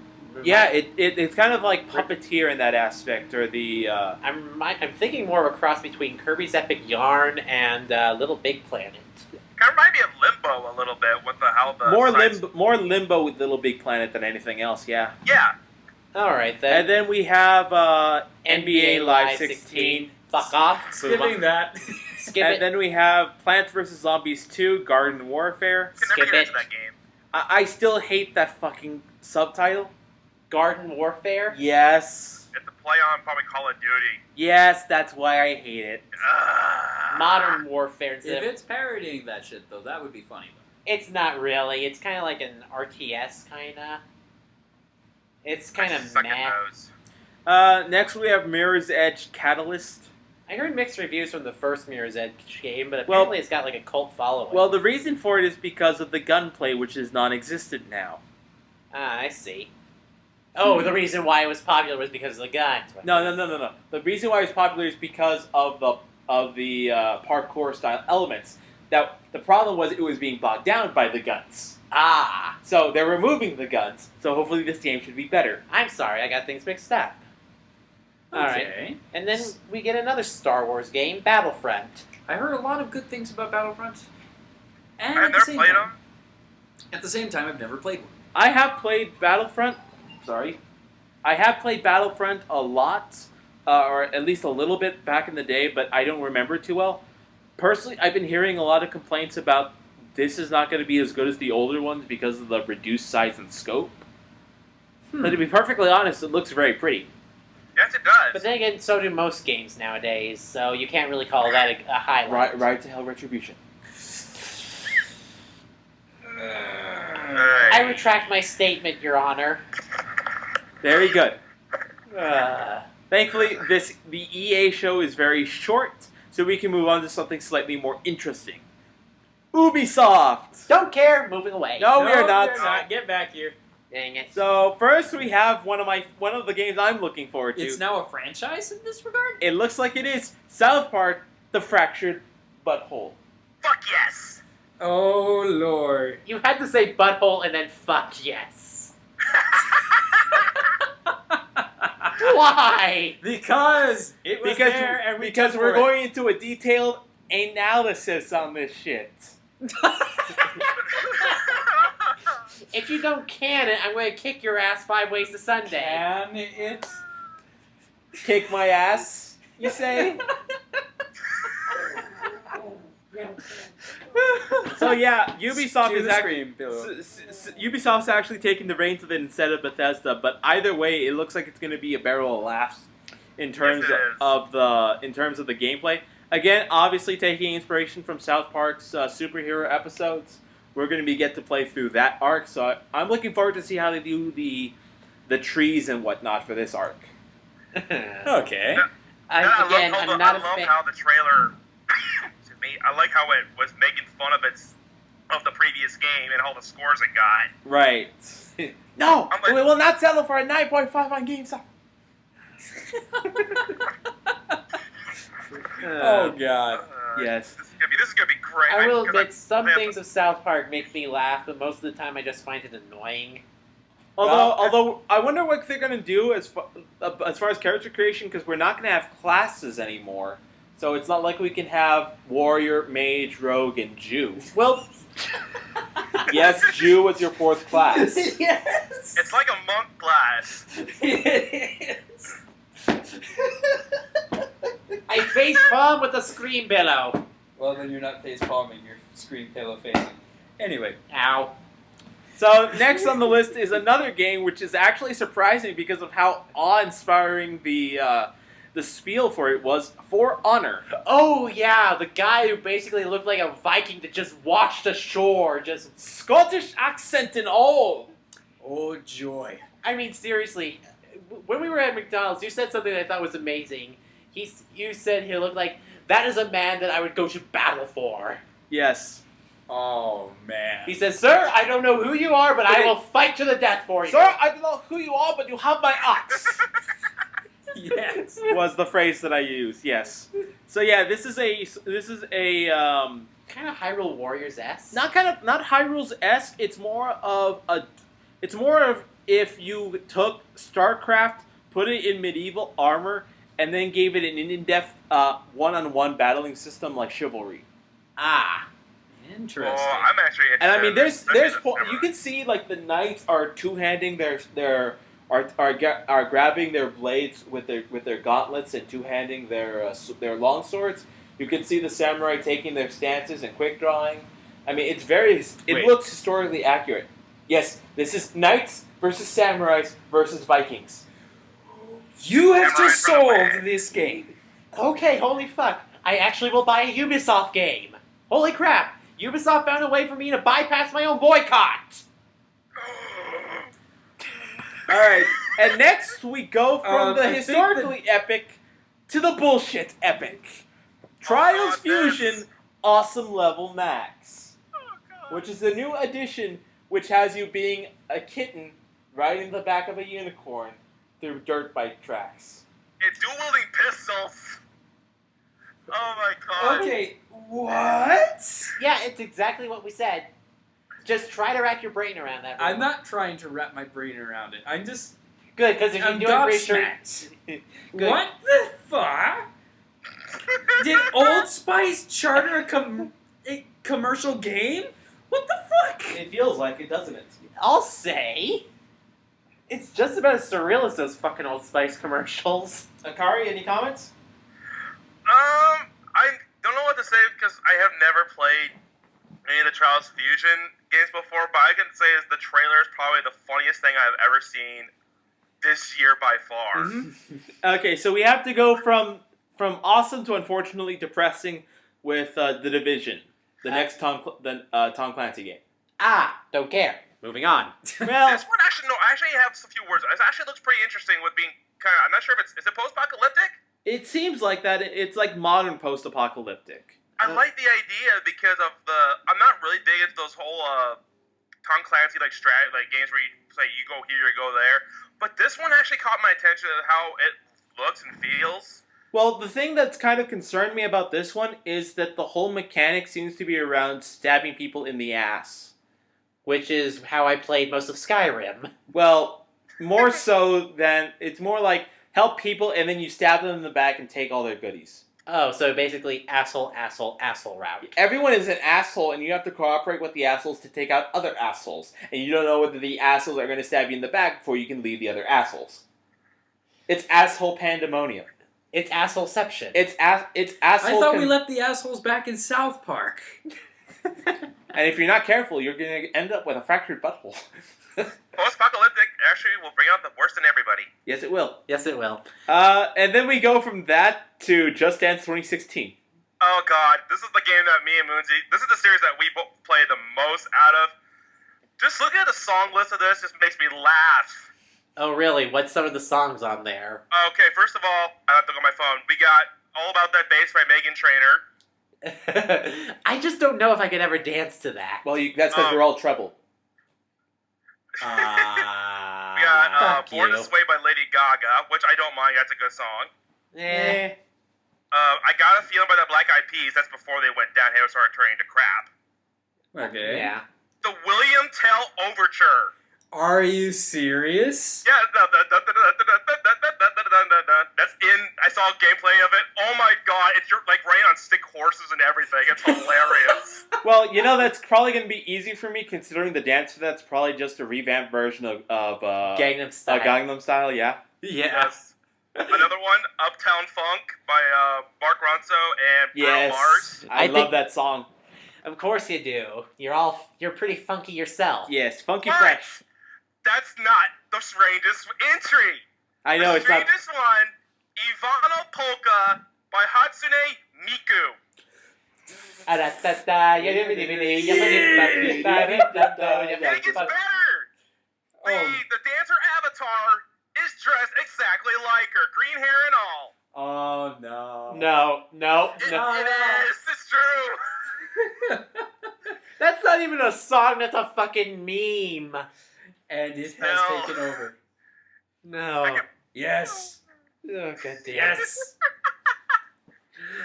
Oh god, people are gonna be so freaking confused by this. Like, what the heck is this? I wonder if this was leaked. No, this was on the official trailer. No, Legends. you're missing the pun, Akari. You're missing the pun. Damn it! That's the thing with me. I'm hard at detecting those. like a leak, like the leak spin. Yeah, Yeah, she was holding the leak as well in the trailer. Seriously? Yes! She was They holding have a to giant go the leak, whole like she's way with freaking this thing. far-fetched. They are committed to sparkle motion. They're Yes! committed. They are committed to fractured buttholes with the leak. Oh god. All right. Okay, actually related to fracturing buttholes, Rainbow Siege 6 is also going to be coming out. I can never get into that game series at all. Honestly, I think that one looks kind of interesting with the whole, which it goes in the opposite direction of the Division, where you actually have to cooperatively work with people.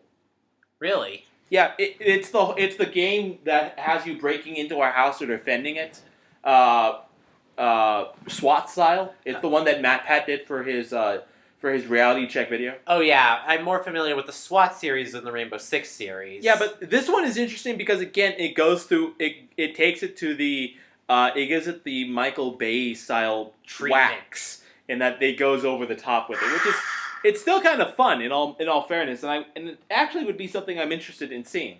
I can I'll only consider it. I can take Michael Bay in small doses, but if I take more than like a little dose, I have an allergic reaction to bullshit. Does it fracture your butthole? Can we move off from that? I'm sorry, but it keeps coming up in here. Okay. We gotta go to the next one, which is probably one of the biggest trailer so far of Ubisoft, Assassin's Creed Syndicate. Ooh, they couldn't get away from Assassin's Creed if they tried. No, but this is in Victorian London. Ah, yes. But no Jack the Ripper. Not yet. Yet. Or Yet is the it key could be word. DLC. It could, yeah, exactly. It could be DLC like they did with with Bigfoot for Red Dead Redemption. Yeah, actually, Yes. I think Akari and me had a conversation about how it would be interesting if, like, Jack the Ripper was actually like a rogue assassin. Yeah, I could see that happening, or it Or could a be Templar. a Templar who's again bringing bad stuff. But yeah, either way, it would be interesting. And I that's love the and main it- guy's weapon. A hidden blade in a cane. Oh, what? Damn it, you can't. everyone loves the cane weapons. You know that? Yes! Because Yes. it's classy as fuck. Exactly. Yes. Yes. Yes, it is. Although in Bloodborne, I just recently got the Blades of Mercy, which is a sword that turns into 2 daggers, Oh, and you can rack up fuck tons of combos with it. Nice. Amongst some, they showed off the there's going to be 2 main characters, and it's their siblings. So they showed off the male one in Ubisoft, and I think they showed the female one in Sony. Am I right, Akari? I think they did. Yeah, I think that was the breakdown. But they had 2 trailers for that, one showing off the male sibling and the other showing off the female. And the way it looks like it's that the male one handles he handles the front end of the organization. He goes around privateering, getting people to join his cause and leading them. And the sister is the one who does all the back alley assassin shit. And it basically their trailers. It shows the brother going off dealing with a pack of hooligans and getting them to go fight at this one factory. And in the sister's trailer, it shows her doing the exact same thing but on her own and doing it assassin-like. At one point, tossing a guy into like a pulverizer. Oh, yes. Nasty. Yeah, so if that's the kind of gameplay style that it is, and it goes in sort of a Far Cry 4 method of which whoever you play more of, that's the way that it turns out, I think that'd be very interesting. Yeah, probably redeem what happened with Unity. Yeah. Unity. And then the last one that they showed was Ghost Recon Wildlands. I don't remember. More random shooty bang bang with tactical assertions. All right, then. Not really big deal.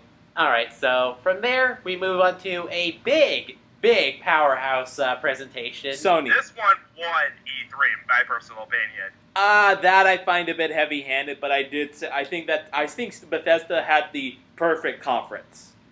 They had the perfect conference, but Sony had the most stuff on Best there. lineup. I would argue about that, but let's go into the list. So the first big thing The Last Guardian lives! That was basically the thing they opened up with. Like, say, hey, we know you've been waiting for The Last Guardian. We know it's a whole joke about how we're never going to reveal it. So, you know what? Here it is, bitches! And so the biggest thing that it came down to apparently is that they just could not do The Last Guardian on PS3. Really? I think that's what it came down to, technical limitations. And so because I mean, I don't think that the way that it looks now, I don't think they could have done the entire game that way on PS3. Just no way, no how. Because the textures on the actual Guardian itself, like all the feathers, all the way it was moving, yeah, I don't think that would work too well on a PS3. No, I don't think it would have. I will say one thing: the gameplay of the trailer, it feels very atmospheric, just with the little kid and the giant dog bird. Right. It plays similar to how Ico played. Like, one character is leading another character around. All right, so let's go. I want to go ahead and place a bet on this. Which one of them is going to die at the end, guys? The Guardian. The dog. The dog, legend. Not gonna make a bet. No bet. Because I suck at this, apparently. Yeah. I already owe this guy a steak. Yes, you do. You've owed me a steak in the past. Yes. Ugh. So I'm not making any more bets. I'm going to say the kid, personally. Really? Yes. Oh, what if it's a twist that the kid is actually the last Guardian? Or it could be the dog bird. We never know. Dogbird's adorable. I've already seen art of it on my art site, all chibi-fied. Oh gosh. We're patiently waiting for the horrible anthro versions that are coming. And we mean that in both ways. Anyway. Next up is the Hitman, which is going to be a reboot of the series. Because apparently that's pretty cool. Apparently that's the new tool of the from Paul Marketing is to go ahead, if nothing's selling, reboot it. Yep. Okay. Okay. But I would say this reboot actually looks promising. I like how it shows all him doing his hits and ends with him working out and saying welcome back. And I'm like, okay, I'm actually interested because the only one I have actually played is one of the older ones. I don't remember what it is. But I'll admit this Hitman game did look kind of interesting. I never was a fan of the series, but it did look kind of interesting. Okay, this is one of the ones where at least when Gigantic showed off their game, at least it was shown in engine. This is literally pre-rendered hell. It is kind of... It is pre-rendered hell. So, I mean, that's kind of my thing, is like, I would like to have more interest in it, but you're not showing me anything of what I would actually be doing. Yeah, I could see that. Because I will say, we have seen a lot more gameplay footage this E3 than we have in previous ones. Because everyone's learned the mistake from Aliens... not Isolation, Colonial Marines. Colonial Marines, yes. I'll take your groan as you actually bought it. Yes. You poor, poor little man. My expectations were too fucking high. Alright, so next we have arguably one of the bigger announcements, which was Shenmue 3. I never played any of the Shenmue games, but all I can say is, good God, the voice acting is just as bad as it was back on the Dreamcast. Isn't that intentional? I think it might be intentional. Yeah, it's like... Have you ever played King of Fighters or Final Fight Akari? Yes, I have. Terry Bogard. Get serious! Oh, God! Terry Bogart's voice acting is the worst of the English voice acting possible. Hey, come on! Are you okay? Like, seriously, that's all he talks like. So way. Like, it is terrible, guys. It is. Oh, God. We aren't even showing... Is the game good, though? Yeah, the fighting games are... Shenmue or Final Fight? Shenmue. Oh, Shenmue, yeah. Shenmue is supposed to be godlike. Shenmue is a cult classic open-world sandbox game on the Dreamcast. This is Yakuza with actual drama.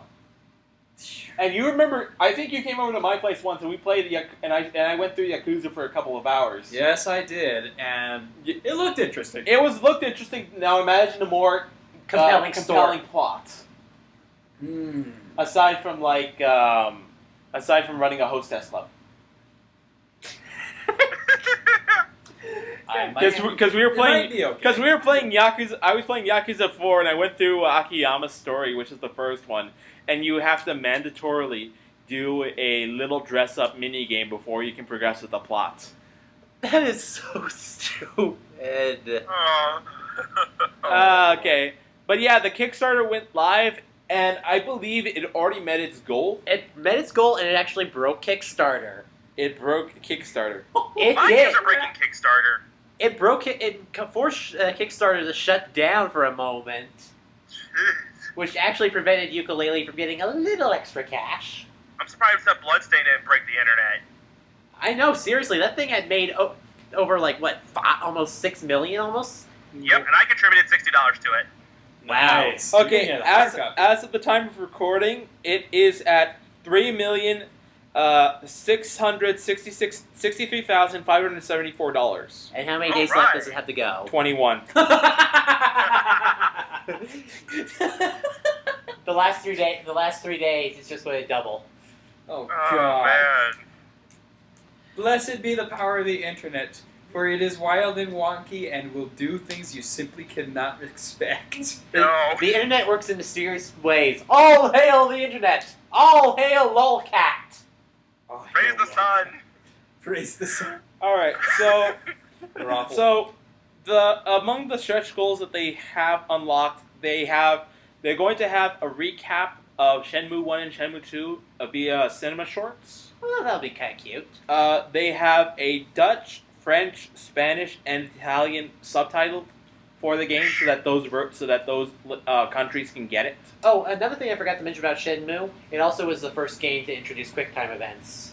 So it's the progenitor of that. It has the report. It's bringing in a report and skill tree systems, which I'm assuming are for dialogue and for improving your fighting stats. Alright. Okay. They're gonna bring in. Let's see. At 4 million, they bring in mini games for Baisha Village, which is the game is taking place. Infiltration missions, additional quests, battle events are coming in 200,000 intervals. Okay. At 5 million, there's going to be expanded character perspective system, which I don't know what the fuck that means. Alright. At 5.1 million, it's getting a Portuguese translation. Because we needed one. At 6 million, the battle system's going to get a revamp. It's going to advance free battle. So what's the highest stretch goal at this point? Currently, there's going to be a quote-unquote magic maze At what amount? at 11 million. Jesus. Yeah, I don't think it's going to make it that far. Well, God. apparently the maker thinks it does, because there's mini games abroad in some of the lower tiers at 8 million through 9 million. At 9 million you get a part-time job unlocked.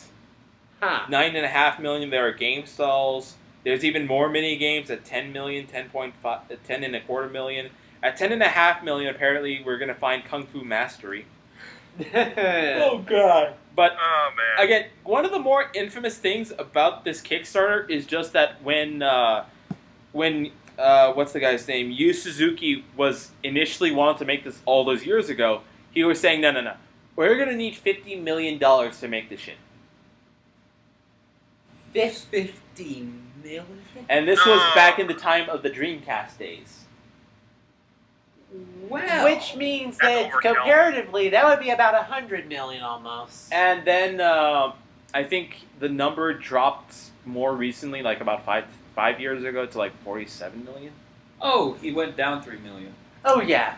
So That's great. Another thing about this is that I think this Kickstarter was just used as a way for Sony to say, okay, if you can get this much money on Kickstarter, we'll actually back it for you, because you know that old-time people, old gamers, game companies like this. Well, that's going to be the thing, is that we're looking at the new way of Kickstarter going into, and the reason it has an $11 million stretch goal is because that's how much Yu Suzuki says that it was going to be modernly, Okay. 10 to 11 million to make this game the way he envisioned it.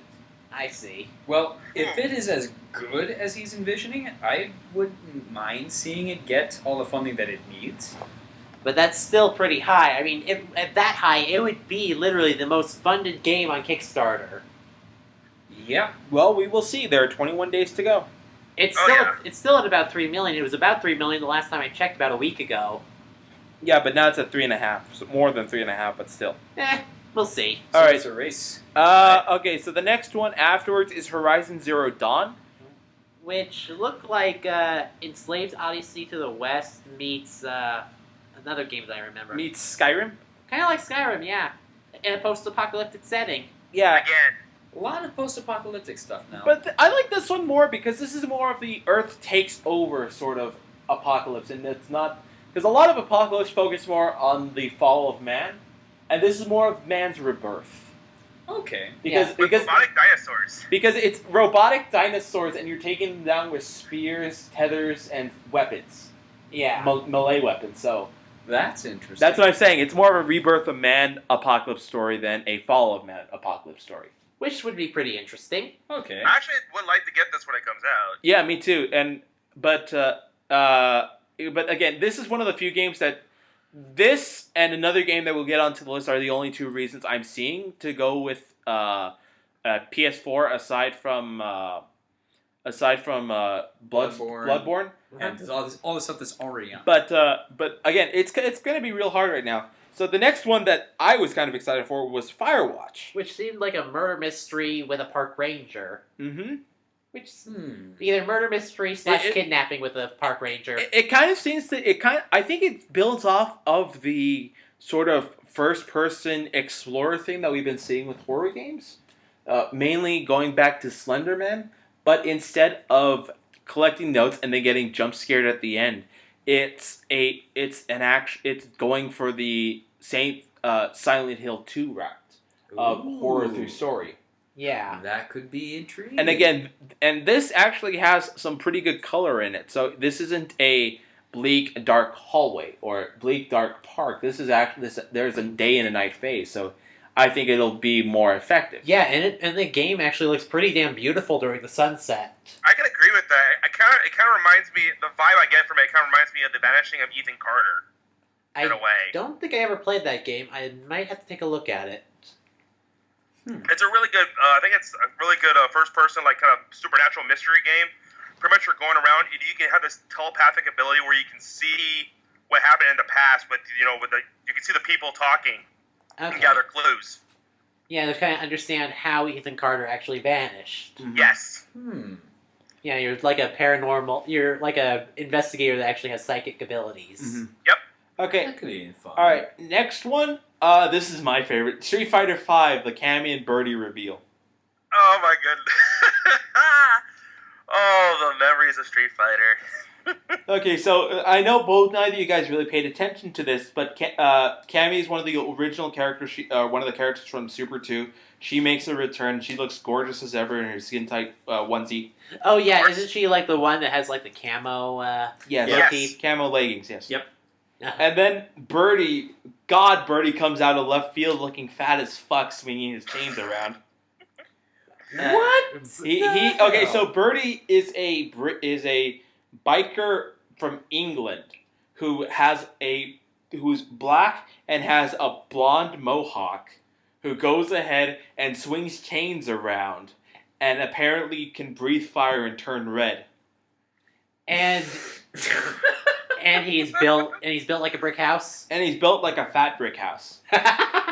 She's got a brick house. Oh god. I am sorry for that. I will never do that again. By the way, he has jelly physics that would make some of the friends on your fan site would look terrible. Oh no! Oh god damn it. Oh, this. Oh boy. So they're going with the Team Ninja jiggle physics. Actually, given the way that it was playing, so there was a screenshot of the loading screen between a fight between Cammy and Chun-Li, and you would swear that the boobs were bouncing more than they should have.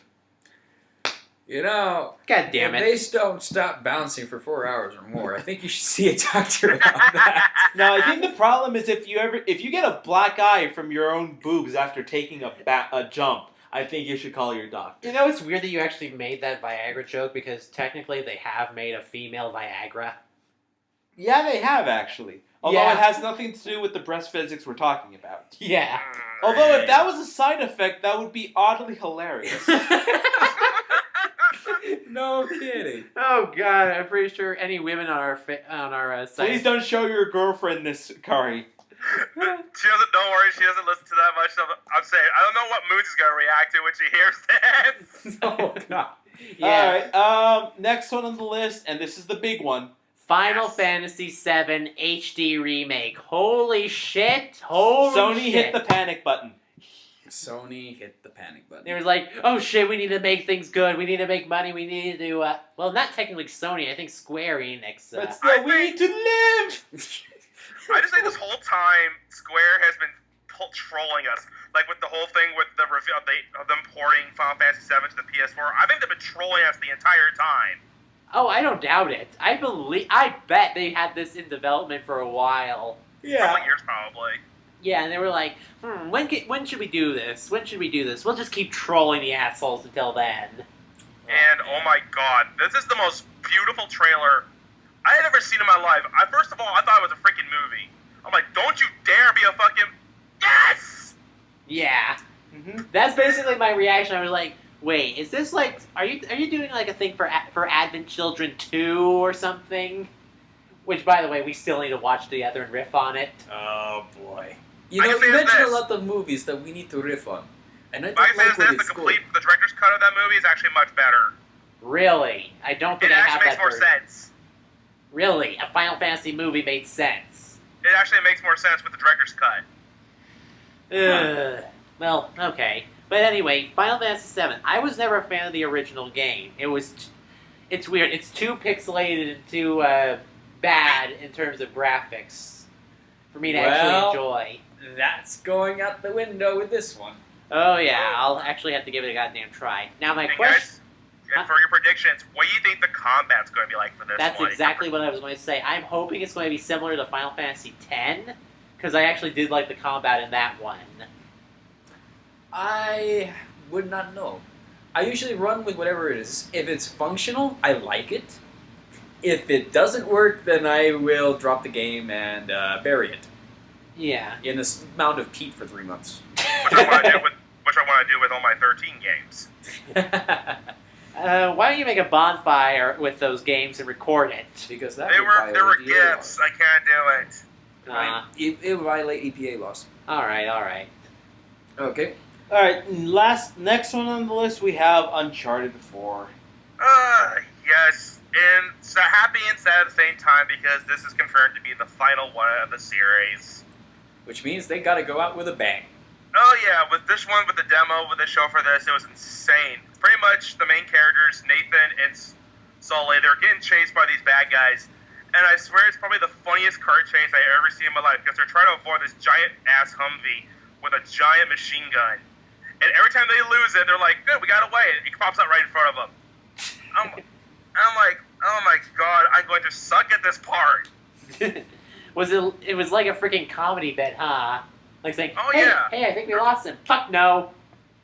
Yeah, it's that's what the thing with Nathan. He's always good with spewing one-liners. One. This one, I'm really anxious for. I already know Muzi said she has it on pre-order already. Damn. This is one of the best Sony exclusive series ever made. Let's see how they're gonna do with this one. Yeah, but doesn't Muzi have a lady boner for Nathan Drake anyway? Yeah, she does. Yeah, so I mean that's kind of a biased statement. That's like saying that's like me saying Bayo 3 is the best game ever, and fuck you if you say otherwise. But there is no Bayo 3. Don't you mean two? Don't trample my hopes, Zero. Do not fucking trample with my hopes right now, damn it. Oh god. Who says I'm trampling your hopes? I fucking helped to God they make a Bayo 3. That would kick ass. It would also leave a lot of men with fractured buttholes. I guess! We should have a counter for this. The only thing that could have made this worse, the only thing that could have made this more awesome is if Sony actually announced backwards compatibility, which it did not. I'm not really bothered by that, to be honest, because for one thing, because they have such a big PlayStation Network store. on the PS3. I don't know why they can't just transfer everything over there, because I am damn sure that the PS4 could play those games. They could. They could. I'm pretty sure someone. If I remember, there was an article about they actually looked into the actual mechanics of both the PS4 and the 360, and they are like nearly virtual. Not the 360, the Xboner and the PS4. They are near virtually identical. Oh yeah, they definitely are. You can check the specs between the two consoles, and just the thing is that the PS4 just runs faster. Leo, why the hell are you sniggering? Using your exponent may lead to a fractured butthole. Fucking hell! I'm the one who keeps doing it. I'm sorry. No, you're the one who keeps bringing it up, you asshole. All right, moving on. So we get more details in Square Enix's conference. And so the first thing that we have here is a new Nier entry being done by Platinum motherfucking Games. And I've never heard of this series. Well, the first Nier game was kind of interesting in the fact that the different dungeons that you would go into had different themes. Like, one of them was based on bullet hell games that are popular in Japan. Another dungeon is based off a text scroll, like a text adventure game, where you would say, I look around here, what do you see? And like, all sorts of stuff like that. It was kind of interesting.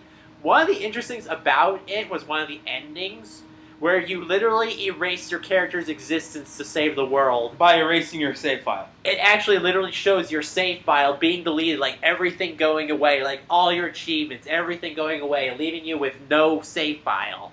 This sounds like metagaming on the highest level. Oh yeah. So imagine what happens when they're putting Platinum Games at the helm. The meta of meta. Oh boy. Exactly. So, like, I'm looking forward to it. I'm even considering getting the old one for PS3. I'm looking forward to Bayonetta-style combat. Next, we have some of the more disappointing entries. Well, this is something that they announced during the Sony conference before Final Fantasy VII, which was one of the biggest trolls I've seen. World of Final Fantasy. I was Yeah. going to say World of Kingdom Hearts there, but no, that'd be even worse. Oh. The World of Final Fantasy, which honestly is kind of like, where have you been for the past 20 years, Square Enix? Because this seems to me like it's going to be the Final Fantasy version of Dragon Quest Monsters. Really? Oh god. Yeah, it seems like you're going to be controlling a lot of the monsters, and that's how you do the fighting, which is a lot. Go ahead. I'm sorry. No, you go ahead. I was gonna say the main characters where they're in those chibi boys can remind me of those pop figures. Yeah, that's exactly the feel that I'm getting.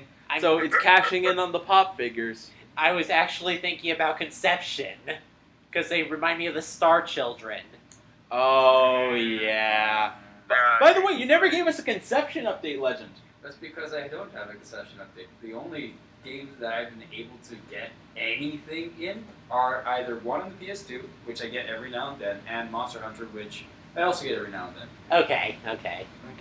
But so World of Final Fantasy, and then we get another big one, Kingdom Hearts 3. Holy fuck yes. Okay, Yes. this is for real this time.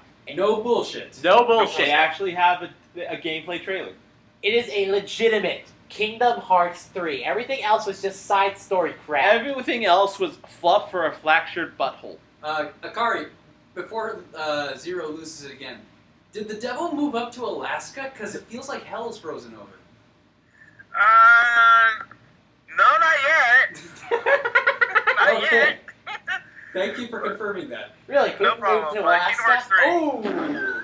No, I'm pretty sure we need to move Anita Sarkeesian first. Oh! Shots fired. Shots fired in every direction. Hashtag Toho Bullet Hell. But overall, yes, this game looks amazing. I mean, the fact that the combat and some of the summons, are they summoning the Disney rides here? Yes, they are. Yes! So, That they introduced that in Dream Drop Distance, if I recall right. I haven't made that far in yet. and further analysis revealed that the world they were playing in the trailer was the Tangled World. The Tangled World, and they also had Mount Olympus. Mount Olympus. So, the biggest question is still being held from us, which is lightsaber keyblades. Lightsaber keyblades! No. The people are gonna be all the fan girls are wondering if Frozen is gonna be in this one. Oh. Fuck no. Fuck no. It's gonna be there. You know they're gonna put fucking Frozen in here because how huge it is. It's gonna be in there, dude. Actually, one of the funniest things. No. Akari. You know what would be the absolute worst? What? Is if we get the singing mini games in the Frozen universe.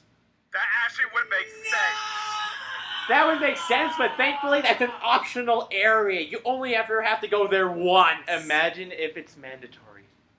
But it would be, I would say if Frozen does get put in there, it would be actually pretty awesome to have Elsa as your fighting ally. That would be cool. You hope that Elsa is your fighting ally and that she's God, not I the hope princess. so. I mean, she can freeze What if- shit out of the heart. What if Elsa was the princess and for whatever fucked up reason you got Anna as the fighting partner? She couldn't save shit. I mean, she's a brave character and all, but she really, unless she's using what's his name's guitar, then I don't know. Yeah. Yeah. Anyway. Plus, that brings the question: who's going to be in the Tangled universe? Are we going to get that Hans dude, or what's his name from Tangled? Hans is No, not I think the it's one. gonna be Rapunzel with her frying pan. I would love that to be the case. I know that it's not. You know- I would love that to be the case. And you know I what would love to see like Sora holding on as Rapunzel kind of like does a hammer throw with him. Oh holding on my to the god, other end. the fastball special with that? Yes! Yes! I'm picturing what Rapunzel would do is actually use her hair like a lasso, pull people in, and smack them. Yeah, I could see that too. Yeah, there's a lot of fun stuff you could do. And I hope Pascal is a summon. Yeah, that would be awesome. Yeah, that would be pretty cool. I'm really kind of looking forward to this game. Cause Okay, so we've already put bets on Frozen. We put bets on. We know Tangled's going to be in there. Any What Toy bets? Story? Nah, I don't think we can. I was going to place bets on a Big Hero 5 world. Yes! Oh, I haven't seen that movie cool. yet. No, Wreck-It Ralph. That would be the most meta thing ever. Yes, and have Baymax as your ally. That would be friggin' awesome. Okay, so so Vanellope would be the princess for that one. I would not mind if we got Sergeant Calhoun as the fighting character. Really? Sergeant Calhoun. What about Wreck-It Ralph himself? I mean, yeah. Well, I'm imagining a Beauty and the Beast style scenario where he's there, but he's chasing off after the main antagonist for the stage. Yeah. So I honestly would prefer Sergeant Calhoun as far as the fighting force. That would be an interesting concept with the whole thing with Wreck-It Ralph. I mean, instead of like those giant bug things infecting the gaming world, it's the Heartless and the Nobodies. Heartless Nobodies and the Unversed, apparently. Because apparently there's been theories that even the Unversed are going to be in there from Birth by Sleep. Oh, God. Joy. I will admit, Birth by Sleep has a really weird, kind of stupid story. Yeah, it does. Another thing that kind of made me lose my shit about the Kingdom Hearts 3 thing was one of the guys in charge of making this thing looks like fucking Master Xehanort. Oh yeah, I do remember you telling me about He that. looks like it. He's got the bald head. He's got the tan. He's got the fucking white goatee. Self-insertion much? I mean, Kingdom Hearts is already a fan fiction of epic proportions, so we might as well just go the whole way. Oh, God. I mean, the only reason I went fanboy over the 3DS title of Kingdom Hearts is because it crossed over with my favorite RPG. Oh, yeah. The World Ends With You. Yes, my favorite RPG of all time. Right there. I was like, Alright, next we have the announcement of Star Ocean 5, Integrity and Faithlessness. That is a weird title. Integrity that is lost and faithlessness, which we all have. yeah, after the last game that came out for the 360 was kind of... No, the last two apparently fucked up the game because the third one went with a weird bullshit, and the fourth one just undid the third one. Yeah. Oh my god. So basically, I believe if I recall, the timeline for the Star Ocean games are 4, 1, 3, 2? Really? I believe that's what some fans have been kind of putting it as. Don't quote me on that. I'm just going from what I saw from a few comments from the trailer itself. So, but anyway, it looks kind of interesting. All right. Oh boy, this next one. Akari, you still there? Yeah, I'm still here. Okay, sorry, the silence was kind of making me No, nervous. I just didn't want to interrupt. Yeah, Oh boy. So next one we have on our list is Just Cause 3. I think we skipped one. I was looking at something a little different. Well, Just Cause 3, I mean, that one I saw Yahtzee's E3 hype video, and at the end it just says, I just came in my pants. With 3 pluses beside the aside from a screen capture of Rico Over the top Rodriguez. action at its finest. Oh, yeah. Alright, actually, I just realized I skipped over one. Dragon Quest Heroes. Yes! Oh boy, yes! Even though I never played Dragon Quest game before. Oh, You really should play some Dragon Quest games. They are some really good RPGs. Yeah, Moonsy keeps telling me that because she has a few. I think she has a. I don't remember which one she has, but I need to ask her for that. A lot of them have actually been remade for the DS. Like 4, 5, and 6 have all been remade for the DS. There's 9 is also on the DS. 8 is on every single mobile device, if I recall correctly. Yeah, 8's originally for the PlayStation 2, but they're also making a 3DS remake. Because We'll it's consider not that. remade enough. Okay. Well, apparently, like I said, the 3DS one is actually going to have new story arcs and new characters, so that you can actually switch out people instead of having the preset party of 4. Yeah. Huh. Yeah, one of them is what's Morty or whatever his name is, the guy in charge of the Monster Arena. Oh, Mori? Really? I don't remember Mori being one of them. Mori is one of them. Oh, I wish you God. more fortune on your journey. Ooh, And the boy. other one is Yangus's. Oh, Yangis's love interest, Red. Yeah, You know, people have been trying to get her into games for a while now. yeah. They finally succeeded. She might also be in Dragon Quest Heroes as well. I know Yangus is. And Jessica, too. Yeah, Yangus and Jessica. So that's going to be interesting. It'd be impossible not to include them in the AGOV. Oh, Hey, don't go ahead and don't stress yourself out and fracture your butthole there, eh, Gov? well, You know, I think you're going. I am now convinced you're going to try to do this with every single joke, aren't you? And the funny thing is, it's still not getting old. I think we're making Zero's mouth go agape. Okay, let's move on. I will end you! All right, episode Duo Duske is getting a patch. So, yeah, the demo for Final Fantasy 15 episode Duske has an updated version of it that has a few extra bonus features. Including a level 90 boss.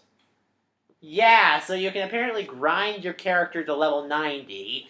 Oh, joy! I can't wait to play this. And then the pro gamers are going to beat it at level 50 or 60.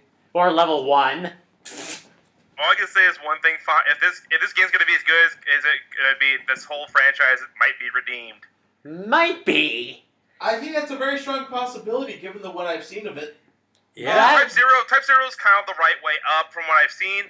15 might be the one. I'm just saying might. I'm putting that in quotes. Might be the one that redeems the franchise. Right. I will say, Bravely Default was like the starting step to Square starting to redeem itself in my eyes. That was one of them. Yes. Oh, and I remember, I forgot to mention this earlier, but I found out some interesting news about Bravely's Second.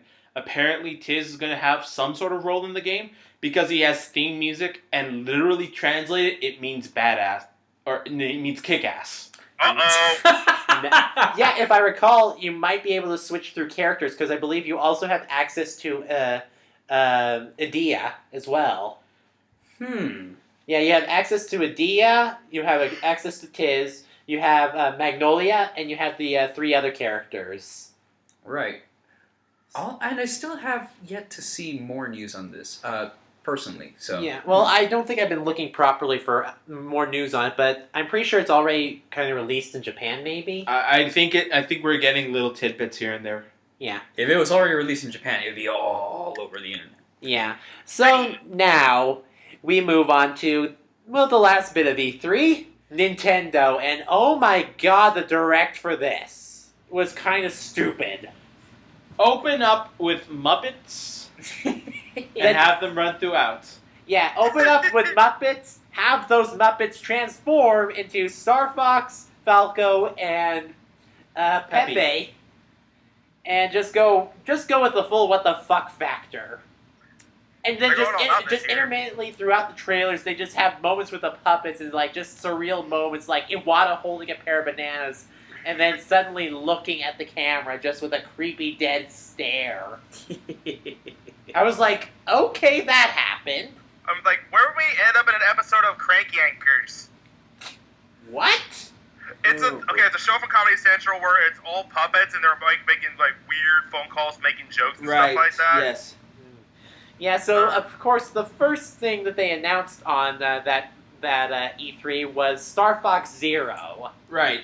Which is supposed to be a prequel to the entire franchise. which kind of irks me at the fact that they are not going forward with the series, they're going backwards. I think the problem is that they want to justify using Andros. Oh, really? Yeah, because, I mean, otherwise they have to shoehorn him in anywhere. And to be perfectly honest, after a certain point, progressing the series actually kind of became a bad thing. Because the only decent game I think that I'm somewhat familiar with after 64 was Assault. And keep in mind, we had to go between. That was after Star Fox Adventures, which was a hard far left from the original series, and then after Assault, we had that DS game, which was fuck all awful. Really? Yeah, Command was Command, yes, that. Oh God, Command! I hated Command. Well- Which one was the one with the multiple endings? Command. Command. Now, why Command really sucks wasn't necessarily just because of the touch controls, but because Of the different alternate endings? yes, and most of which kind of like destroy any kind of canon. It not only does it destroy canon, it goes ahead and fractures its ass into little tiny chunks. There's endings which destroy the fandoms, like making Crystal and the Panther dude a legitimate pairing, which is terrible. Yeah. Terrible. Not to mention the fact that she actually does jump ship to the other side. not just jump ship, but goes full 180 in terms of character. What the fuck happened? No Exactly. wonder nobody likes her. Well, we'll move on from that comment. But you mean but why the- nobody likes Crystal? I believe the furry community would. highly disagree with that argument. Yeah. Yeah. But then there's the ending where Falco and Fox become F-Zero racers. So. What? Yeah, that's a legitimate thing, and it's even referenced in F-Zero GX, where there's two racers that literally look like Falco and Fox, except they're humanized and not anthropomorphic. But still, it references them. God damn it. Oh dear. Oh dear God. That is. So that basically shoehorned the F-Zero series into the Star Fox continuity as well. Yeah, and then there's other things, like I think one is that you can determine Slippy's love life through an ending. Why do we even care? We don't And talk about Slippy. And then there's another one where you do the inverse to the Star Fox Crystal relationship, in which you tear Star Fox from Crystal and shove him with some cat lady. What? I don't want to. I'm curious to see what these endings are. I am not. But at the same I am time, disgusted. Morbid curiosity? Morbid curiosity, but at the same time, I also don't give a fuck about Star Fox. I give a fuck about Star Fox. Same here. I will say that the walking R-Wings are an interesting touch. That was actually a concept when they were trying to make Star Fox 2. Right. And I'm glad that they're actually bringing it back. Yeah, I saw. Although, fuck if you want to learn the inner machinations of an R-Wing now. Yeah. Although, fuck that concept. I'm pretty sure engineers are pulling up their hair like, this is magic! Well, technically, any technology more farther advanced than our own can be considered magic. Fuck magic! Fuck technological magic! And to that end, fuck Dr. Doom! Fuck Dr. Doom. He's a technomancer! Anyway, that's enough of Star Fox ramblings. Let's move on to something even more infuriating than that. Earthbound... No, Amiibo news. Oh, Amiibo news. Okay, so we completely jumped over Amiibo news. So they're getting So the biggest spin-off ever is that Bowser and Donkey Kong are joining the Skylanders universe. Yeah. What? Bowser and Donkey Kong are not only going to the Skylanders universe, but they have custom vehicles to fly and shoot around in. And technically, those Skylanders games, if you actually twist the stand, it actually also doubles as an amiibo as well. 2 for 1. 2 for 1. And apparently in the Skylanders thing, they even came up with a custom form for Bowser called Magma Bowser. Really? Yeah. Yeah, that's very interesting right there. Yeah, I didn't actually get to see, because I was listening to it through my phone. I didn't actually get to see what it actually looked like. So if I go back, I would like to see what Magma Bowser actually looks like. So it might be interesting. I have to think about that. But yeah, it's kind of iffy. But what I'm kind of interested in the fact is that Nintendo is actually working with Skylanders. So maybe Skylanders can start smacking them silly, saying, "You're doing it wrong! You're doing it wrong!" That's about right. Right. Not to mention, speaking of Amiibo, I did see a picture of Yarn Yoshi, from Woolly Yoshi from Yoshi's Woolly Woolly Yoshi, World. yes.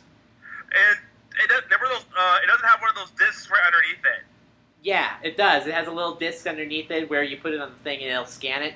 The thing that I found funny was the creator of Yoshi's Woolly World had a whole bunch of Yoshi plushies in front of her, and the joke was that is the world supply of Yarn Yoshis. Yami would steal all of those. You know what's Because there was only like 20 of them. You know what's the worst assumption of that? What? Is that those are her children. Oh. And that We're not going into Five Nights Phrase shit again. No. Not like that. No. Alright, so now we can go into Earthbound Beginnings. Which I'm actually really kind of surprised that they decided to do that. If they do it well, then go Well, for it's it. already out on the eShop. Ah. Earthbound Beginnings is out on the eShop.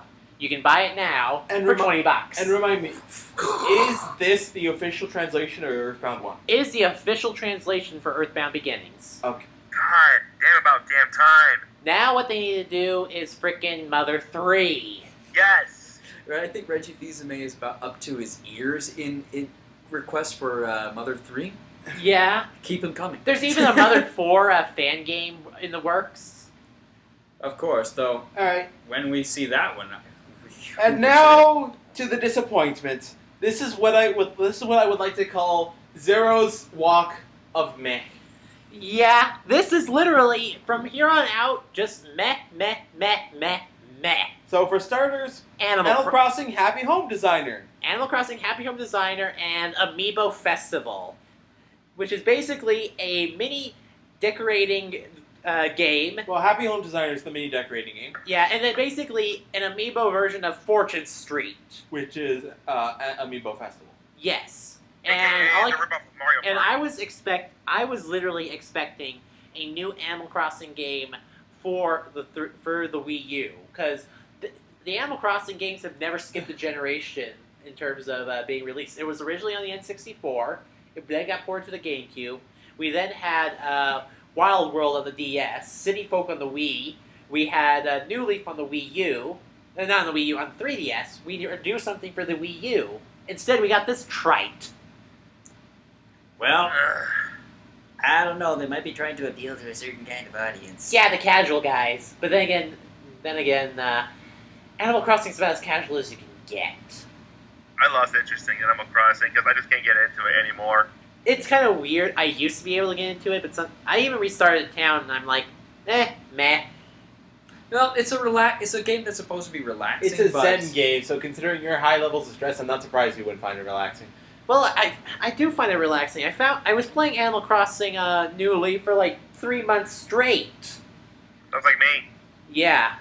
But after 3 months, I was like, okay, there are new games coming out. I should start playing those, and then I just started forgetting about it.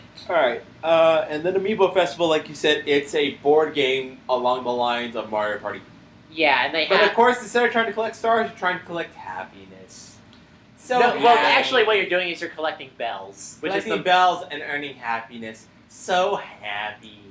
that would be a great game for Nintendo Capri Sun to play. He's a YouTuber that I know who's kind of perverted. Get the Runaway guys on this shit. Okay, next on the list is Hyrule Warriors Legends for the 3DS. One of the good ones, definitely. I definitely gotta say, I hope it's as good as the one from the Wii U, because the Wii U version kicks so much ass. Well, the problem that it's going to face is the obvious downscaling that it's going to take.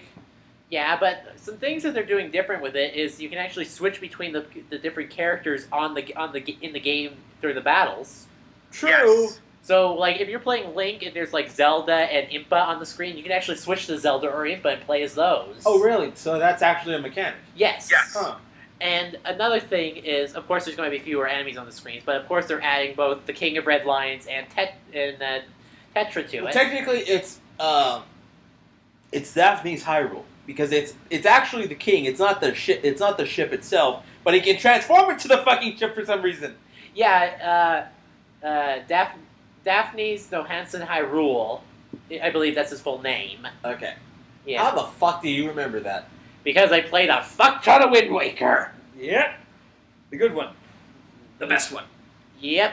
All right. Next on the list, Metroid Prime Federation Force, Oh my god. I or have never otherwise known seen as Metroid Prime Fuck Friends. Oh my Yeah. god. I could not come up dislike with a this good one. trailer I seen. Oh my god.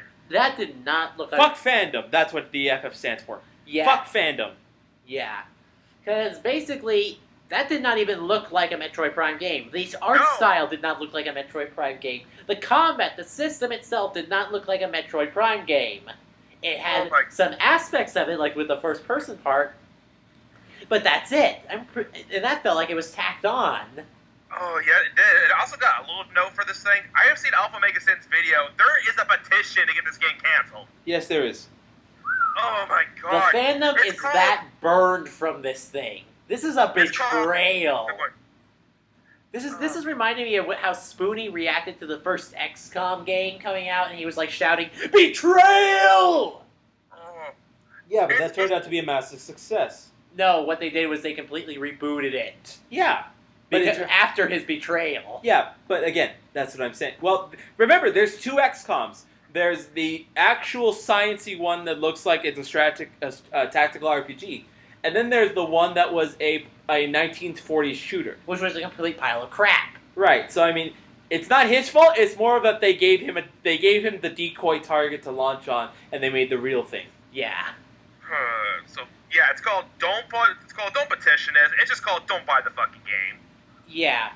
Next we have Yoshi's Woolly World. Which we kind of mentioned a little bit before. It looks completely adorable, but like with the Kirby's Epic Yarn game, hard if you want to 100% it.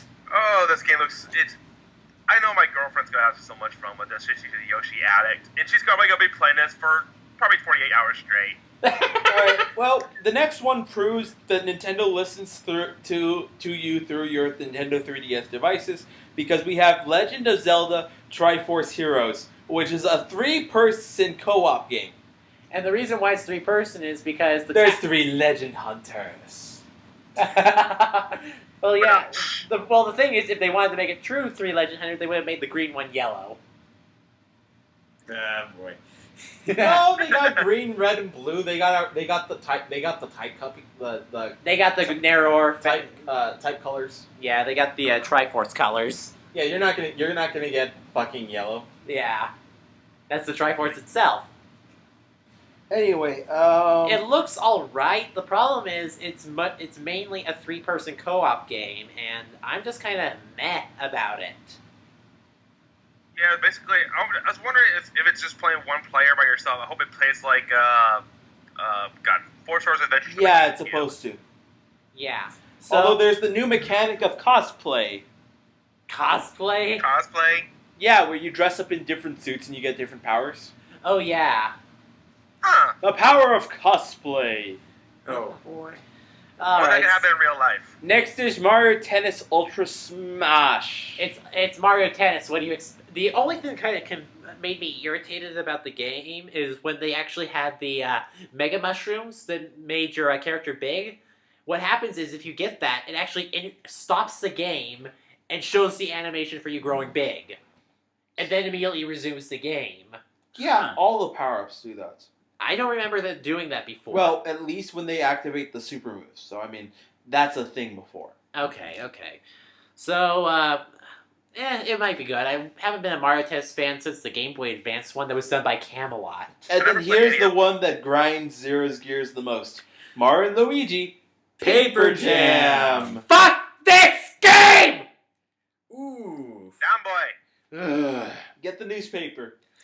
My rage for this is justified. It is justified. No, Quite it's a few. not. Yes, it is. No, it's a not. few. Fuck off, Leo. Go ahead and go. A few things bug me about this. For one, it's completely reusing the assets from both Sticker Star and Dream Team. They just pulled the assets from that completely. Another thing that's bugging about me is that both the latest Paper Mario game and the Dream Team games have been complete shite. Not completely. Dream Team was good until the fact that you had to fight Bowser for the final boss. Which was done pretty good as well. No, that wasn't. That was bullshit. Dude, Bowser's the final boss in almost every game. What are you kidding yourself? This is a Mario game. Don't pretend that it's Final Fantasy for some reason. In Superstar Saga, your final boss was Cacoletta's spirit. Which was inside Bowser's body. It was in Bowletta. All the images of that, seeing that, my eyes. In We're still scarred from that. Bowletta's boobs. In Partners in Time, the final boss was the Shrew. Also Bowser. It was the Shrew Queen. Inside of Bowser. Well, you just had to dodge Bowser. It's still fucking Bowser. Fuck off. And in Bowser's Inside Story, you sucked in the final boss to fight it inside Bowser. Yeah. Yes, I Bowser's should play part that of the one. games, but he wasn't the final boss technically for all of those games. The only Mario RPG in which he is legitimately not the final boss is in Legend of the Seven Stars because he's in your party. Yeah. That is the only instance, and that was a SquareSoft game. That wasn't even a Nintendo game. Technically, It was a SquareSoft game, damn it! I was going to say both Thousand Year Door and Super Paper Mario, he was your ally. He was not the final boss. Okay. In fact, he was your ally in one of them as well. Legends look on the matter.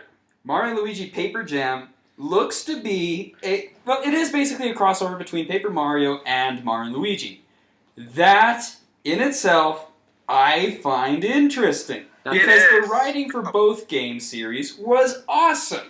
Until the latest games. Sticker Star, I will concede there are a lot of things that are wrong with it. A lot of things. A lot! I have a whole rant journal on it. I I'll have a save whole it. review. You gotta save that for another time. I will make a video out of that review. Down Zero. Calm down, boy. Exactly. Ugh. I'm looking at this optimistically. This is a chance for A, Paper Mario to redeem itself, and B, for us to get another Mario and Luigi game with a way more interesting mechanic, in now they're including 2 universes. I True, agree because with the that. enemies The were thing is all... with me, I can never really get into Paper Mario that much. Really? Well, I'm serious. I tried Super Paper Mario for the Wii, couldn't get into it. that The girls keep bugging me to get the That, I original. would argue, is the second weakest of them, but it's got the best story. I will give you that it is a harder one to jump into. When I jumped into the Paper Mario series, it was actually from the second one, Thousand Year Door. And that's all she wrote. Honestly, Everyone said that one's the best one. it is. It's among one of the best Mario games ever made. Yeah. Yeah, I will not argue with that one. So I'd recommend you you look for Thousand Year Door. It's like $30 on Amazon at the moment. Actually, I think the comic shop has it for about that much, I think. Yeah, go So pick it there up. you go. All right, Compared so to the freaking $89 they want for the freaking Fire Emblem game with Ike. Yeah. yeah, that one's a legacy game. So the last one, obviously, of the mainstream Nintendo is now the renamed Super Mario Maker. That Yeah. looks awesome. Which, given the demonstration we had for the Nintendo World Championship, is a very fun thing. Yeah, because basically the original World Championship was basically just a giant trailer for Super Mario World 3. Right. This is a trailer for Super Mario Maker, which looks freaking amazing. I was actually kind of iffy about it from the beginning, but from the looks of it, it actually looks pretty nice. Alright. Alright, so to now some of the non-Nintendo franchises that are displayed prominently on their systems. For starters, Fatal Frame, Maiden of the Blackwater. Yeah, there's that one. Akari? Yeah, this one, I'm a fan of this franchise. I like the Fatal Frame games. This is probably one of the few survival horror games that doesn't fuck up anything. Resident Evil. Resident Evil But the thing 6. with this one is that what's cool about it, you can use the camera through the Wii pad. So, in other words, you're going to be terrified looking at your the gamepad going like, oh shit, ghost! Yeah, stereoscopic aiming, guys. So it's prepare definitely for going to that. be a lot more it'll be a combination of intuitive and immersive, which I do like to see in video games. Definitely interactive. Oh yeah. Oh yeah. So Fatal that'll be Frame's good. known for scaring the shit out of a lot of people. Alright. especially Another one Fire. that they also showed was the trailer for Yokai Watch. which is the Pokemon successor in Japan, which is finally making its stateside debut. I Yeah, had it never was, seen anything about it until that trailer. I'm like, Well, the thing okay. the thing about Yokai Watch is that this back when Black and White came out, this actually outsold it in Japan. yeah. Seriously? Let me repeat that just so I can emphasize. It outsold Pokemon Black and White. the best fucking story in the entire franchise, bar none. So yeah. So it operates a lot similarly to Pokemon. You go around town finding ghosts, catching them, using them to catch other ghosts. No idea if you have to travel across the city to fight 8 gym leaders and beat the shit out of them. Yeah, or you just have to fight like 8 big baddies. But it looks kind of interesting. Legend's currently looking at the trailer on his phone. And of course, a little bit. as you can imagine, it does involve a lot of Japanese folklore. So expect Gaijin Goomba to be ranting about this once it releases. Yeah, because basically Oh, yeah. all of the yokai, aka demons, are based off of Japanese mythology. Although they have some Americanized versions as well. Also true. Let's see what next we have. We have Xenoblade Chronicles X. Woohoo! Will it live up to its legacy? Let's see. Technically, the Xeno legacy is long. Xenogears, then the Xenoblades, the Xenosaga series, which technically Xenogears was going to be remade as Game 5 in the Xenosaga series. It was supposed to be a 6-game series. It got cut off at 3. Then it created Xenoblade Chronicles, which was fucking amazing. Now they're making this, which is even bigger and it looks even more amazing. I mean, seriously, the graphics are drop dead beautiful. True, but how does it play? It looks like it plays just like Xenoblade Chronicles. Okay, that could be good. Not to mention the fact that you can also ride in a giant fuck-off mech. Okay, we're sold. To be honest, I think I'm in. I think Xenoblade Chronicles X does way too much. I will not argue that the world looks way too big, but at the same time, That's part of the fun. that's part of the fun. I mean, seriously, the Xenoblade Chronicles... Because see, the problem with games like that is that they make the world big, but it's smaller than it should be. If that makes any sense. For example, when they're doing Fallout 4, that's going to take place in Boston, Massachusetts. Mhm. Boston. We're talking a metropolitan city area. And the way they make the Fallout games and the Fallout New Vegas, and by extension even Skyrim, is huge on that scale. Yeah. So to me, like when you make a game, when I've seen those games and even Skyrim is a bit weird because it's the size of a small country, which would be approximately maybe a little bit bigger than I would say Massachusetts. Yeah, it's about that big. And then you take in the Fallout games, which take place in much smaller quadrants that make them better quality. There is a significant difference, I would say, in what we were looking at, and that's kind of my concern with that. I will say this, in Xenoblade Chronicles, the entire world, the world itself, is 2 giants. Right. A giant mechanical beast and a giant biological beast. Now that I will go ahead and applaud because that's an interesting overworld, It to say is. the least. Because seriously, the Bionis Lake is huge. It is a great... War Plains is one of the best themes I've ever heard in a game. Yes, Although, I will say, Mechonis Field beats it. barely. Barely. But again, I just have issues with the scaling when it comes to those games that promise a big epic world. True. Yeah, it's possible to make a game that is too big. And besides, there are games in which you can just live in a city and you already have tons of fun. For example, Guni Bunroku Cross FE, also known as Shin Megami Tensei versus Fire Emblem. Now this I really like, and also I have a gripe with some of the people who are hating on this game. People are hating on this because it's not a Shin Megami Tensei Cross Fire Emblem, it's a Persona Cross Fire Emblem, kinda. But what they seem to forget is that the full title of the Persona games is Shin Megami Tensei Persona. Right. Exactly. People seem to forget that little aspect. Because sometimes people get confused and think they're two different franchises. Some people who are new to it probably. Well, they are. The thing is that they are two different franchises. The Persona games have a vastly different design and tone to them compared to the Shin Megami Tensei games. Whereas the Shin Megami Tensei games focused on horror, the plight of religion versus inner man, the whole dread feeling of an apocalypse on the rise, is very different from the art popsy feel of Persona, where you have high school shenanigans in between, and especially in the later games, an emphasis on dating. Yeah, that's kind of weird. Although I still kind of feel that Persona 3 is my favorite. Persona 3 FES is my favorite of the Persona series. The reason Persona 3 is so good is because it actually takes some of that Shin Megami Tensei horror and plops it into Persona. I mean, seriously, with the Tower of Tartarus, basically the world's going to end by the end of the year. Well, it was more the whole thing about like the protagonist persona getting literally ripped out by death. Yeah, Helps quite a bit with that idea. Yeah, well, the fact that he had literally death itself in him. Right. And I mean, and then there was the whole thing with with Aegis being in love with the main protagonist, which was kind of weird. Yeah, Aegis, which is the combat robot of Persona 3. Which is like if Cosmos had a big love boner for what's her creator's name? Shion. Shion.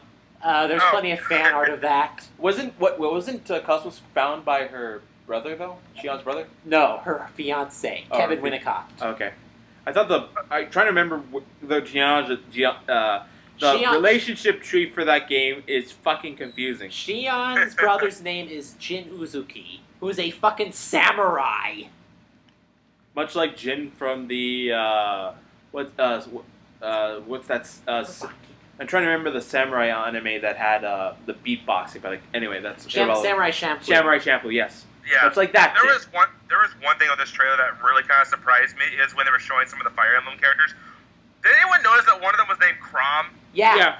So Crom, but the other two most people wouldn't know, and that's because the other two, I think the second was Seneca, and the third one was Cain. Those two come from the older Fire Emblem games, which were never re-released in the States. Cain is from the very first Fire Emblem. And he is literally the archetypical Red Knight, of which all other cavaliers who wear red armor in Fire Emblem games are based off of. So, Sully in Fire Emblem Awakening is based off of Cain. Oh boy, people are gonna. So this is the same Crom from Awakening, or is this a different one? It is basically. Yeah, it's same Crom. Same Crom. Oh my god. Also, these aren't personas, they are mirages. They're called mirages. Oh man, this is gonna confuse a lot of people. Oh, no shit. Also, Tiki is also in this game. And she looks adorable. She's younger than she is in Awakening. Meaning her breasts are smaller. So basically, she's jailbait. They are! She's jailbait Tiki in this form. Okay, next we have, the last thing we have as far as the main E3 docket is Fire Emblem Fates. AKA Fire Emblem Fates Birthright and Fire Emblem Fates Conquest. Because that's right, we're going dual version on this shit, folks. Oh, So what to when you get to the all-important choose your decision, the decision will already play out. You don't get a choice. Your choice was buying which version of the game, whether to follow the birthright of your family or the conquest of the people who raised you. That's gonna be very, very confusing. Oh, it gets better. So that was the big thing about it, is that it's going to be two versions. Here's the bigger part, is that finally Fire Emblem Fates is going to feature same-sex marriages. just in time for the Supreme Court to allow it. Here's the thing, though. the gay character is only in Birthright, and the lesbian character is only available in Conquest. Interesting. I'm gonna have to buy 2 games in order to get. And the both only sides people that of the can story. marry that character is your avatar. Yes. I'm going to have to... Now, there is a way for you to get the other characters in the other game. For example, if you bought Birthright and still want to get the lesbian character, there is going to be a DLC third, they call it a third timeline, that will allow you to interact with those characters. And what I'm picking from that is that there's going to be some big calamity at the end of the game, post main story, that's going to force the 2 countries to reunite and force you to combine armies. Which would be cool, but You still have I was looking forward to the choice being in-game! So now you have to get 2 games, 2 different save files, male and female, and then you have to go male straight, or male straight, male gay, and female straight, female lesbian. So that means... Good luck trying to get all the social links with that one. Oh god. This is like almost No confirmation as to whether or not children will be involved in this game. I'm sorry, Akari. I've been holding that one in for a while. So yeah, Legend, you're gonna have to bust your balls to get the support requests for support lines for this one. Oh, Legend is just Or twist. fracture your butthole. Oh, for God's sake. Oh, God damn it. God damn it. All right, so now we get to some finally some good news, not related to video games. We're going to go ahead and start off with this story. This one's yours, Akari. Yeah, it is. A man from North Carolina actually went to a local game store and found his old childhood video games. And how we recognized them, because his mom's handwriting were on the games. That is a 1 in a million shot right there. Nope. I know! This is just amazing. It just put a big smile on my face, and I'm like, oh my god, finally it's the feels right now. All the Oh, yes. nostalgic feels. Oh man. Yes. Kind of makes me wonder if I would ever find my old games. Well, I would be surprised if I were to find my old games, because I rarely sell them. I'm a big-time collector. If I buy a game, it's for keeps. I know. My problem is my mom threw away most of my old games. Oof, you'd be lucky to find them then. Yeah, and actually a few of my old GameCube games were really shitty, or I didn't like them back then, so I sold them. Especially with a few of my old PS2 games as well. Don't tell me they were the classics. They weren't the well, the ones that got threw away were the classics. Super Mario Sunshine, Thousand Year Door, Luigi's Mansion. Oh yeah, you can't sell those. No. They got thrown out, that's what you said. They got thrown out, or they got lost in the move from when I moved out of my mom's house to when we had to move into an apartment. Ooh. Nah. The only time I'll ever sell a video game, if it's shit. There you go. You Like- earned yourself another transcontinental fist bump, sir. All right, so Yeah, that a was shit game like Right to Hell. that one. Or Sonic. 06. No. And then there was I did that. Sonic Zero Gravity. Sonic Zero. Sonic Free Riders, the Kinect game. The game that makes you sick. Yeah. Anyway, moving on from that, we got some really stupid news. The Rock will be starring in a film adaptation of Rampage, the arcade game. Okay, hold the phone. This is I used to play these games in the older days. Right. All you're doing is playing as 3 big-ass monsters and destroying shit and Correct. raping girls. Correct. That was it. Correct. How can you make a movie based on that? Let me Well, guess The this. Rock already looks like a monster. No. You know what's going to happen is that it's going to be the Godzilla thing of there's going to be 3 monsters wrecking the shit out of things, and The Rock is the only one who can stop them. Oh, for fuck's sake. Much like he did in San Andreas. Or he's cameoing. No, he's supposed to star in it. Like, he first actor on the list. Not unless he does a famous thing like he did in Furious 7 where he grabbed a Gatling gun right off a helicopter. Expect that scene to be cut and ripped back into this movie, in my opinion. I am... It would If be that fun. scene was in the movie, I would definitely give it 2 Like, thumbs up. watch it literally literally change fonts as he shifts into doing the Gatling gun pose. I kind of Oh think God. this kind of strikes me as one of those that you take a hell of a lot of popcorn to. Just a hell of a sit there lot, and watch. hell of a lot of popcorn, and you pour a whole bunch of rum into your Coke. I was about to say, you're going to have to bring alcohol into there somehow. There you go. Okay, so now we go from that news to stranger news. We have the O-Box. And I'm not joking about this. There's a Chinese video game company whose main console is called the O-Box. I wish I was making this shit up. When you say O-Box, the only thing I'm thinking about is O-Face. Yes, exactly. This will not fracture your butthole. This will go ahead and make everything pleasurable. This will fracture your mouth hole.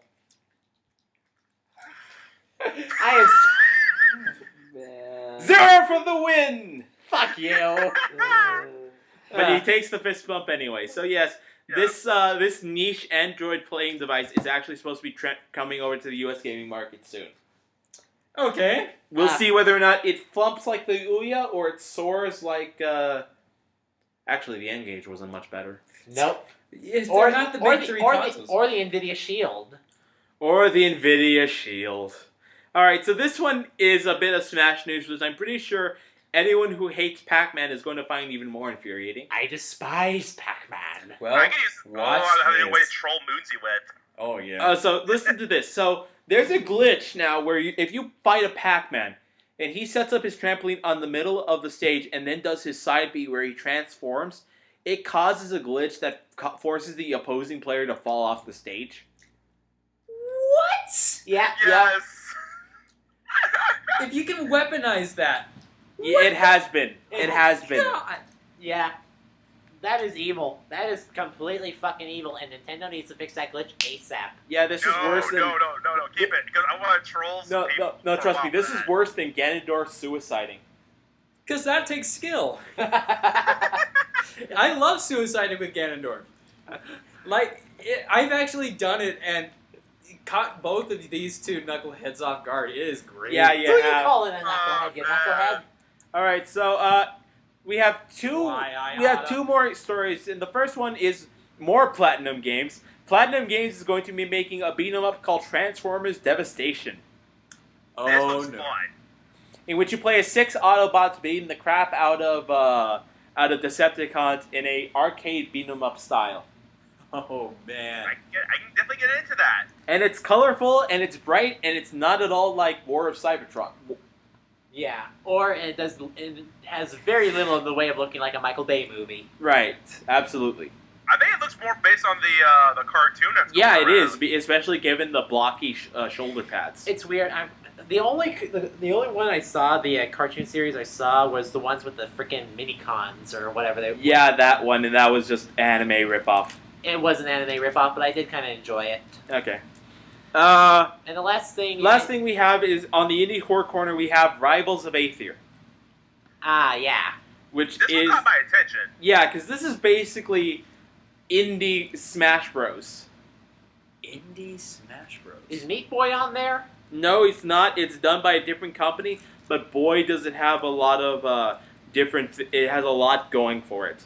So it's basically think of Mugen, give it a simpler control scheme, add in cute, funny characters with elements connected to them, and that's what Rivals of Aether is. Huh. Is the Limbo character in there? No custom characters. No, it's not as much. It's more of in concept that it is in name. It's not brand crossing or anything else like that. I see.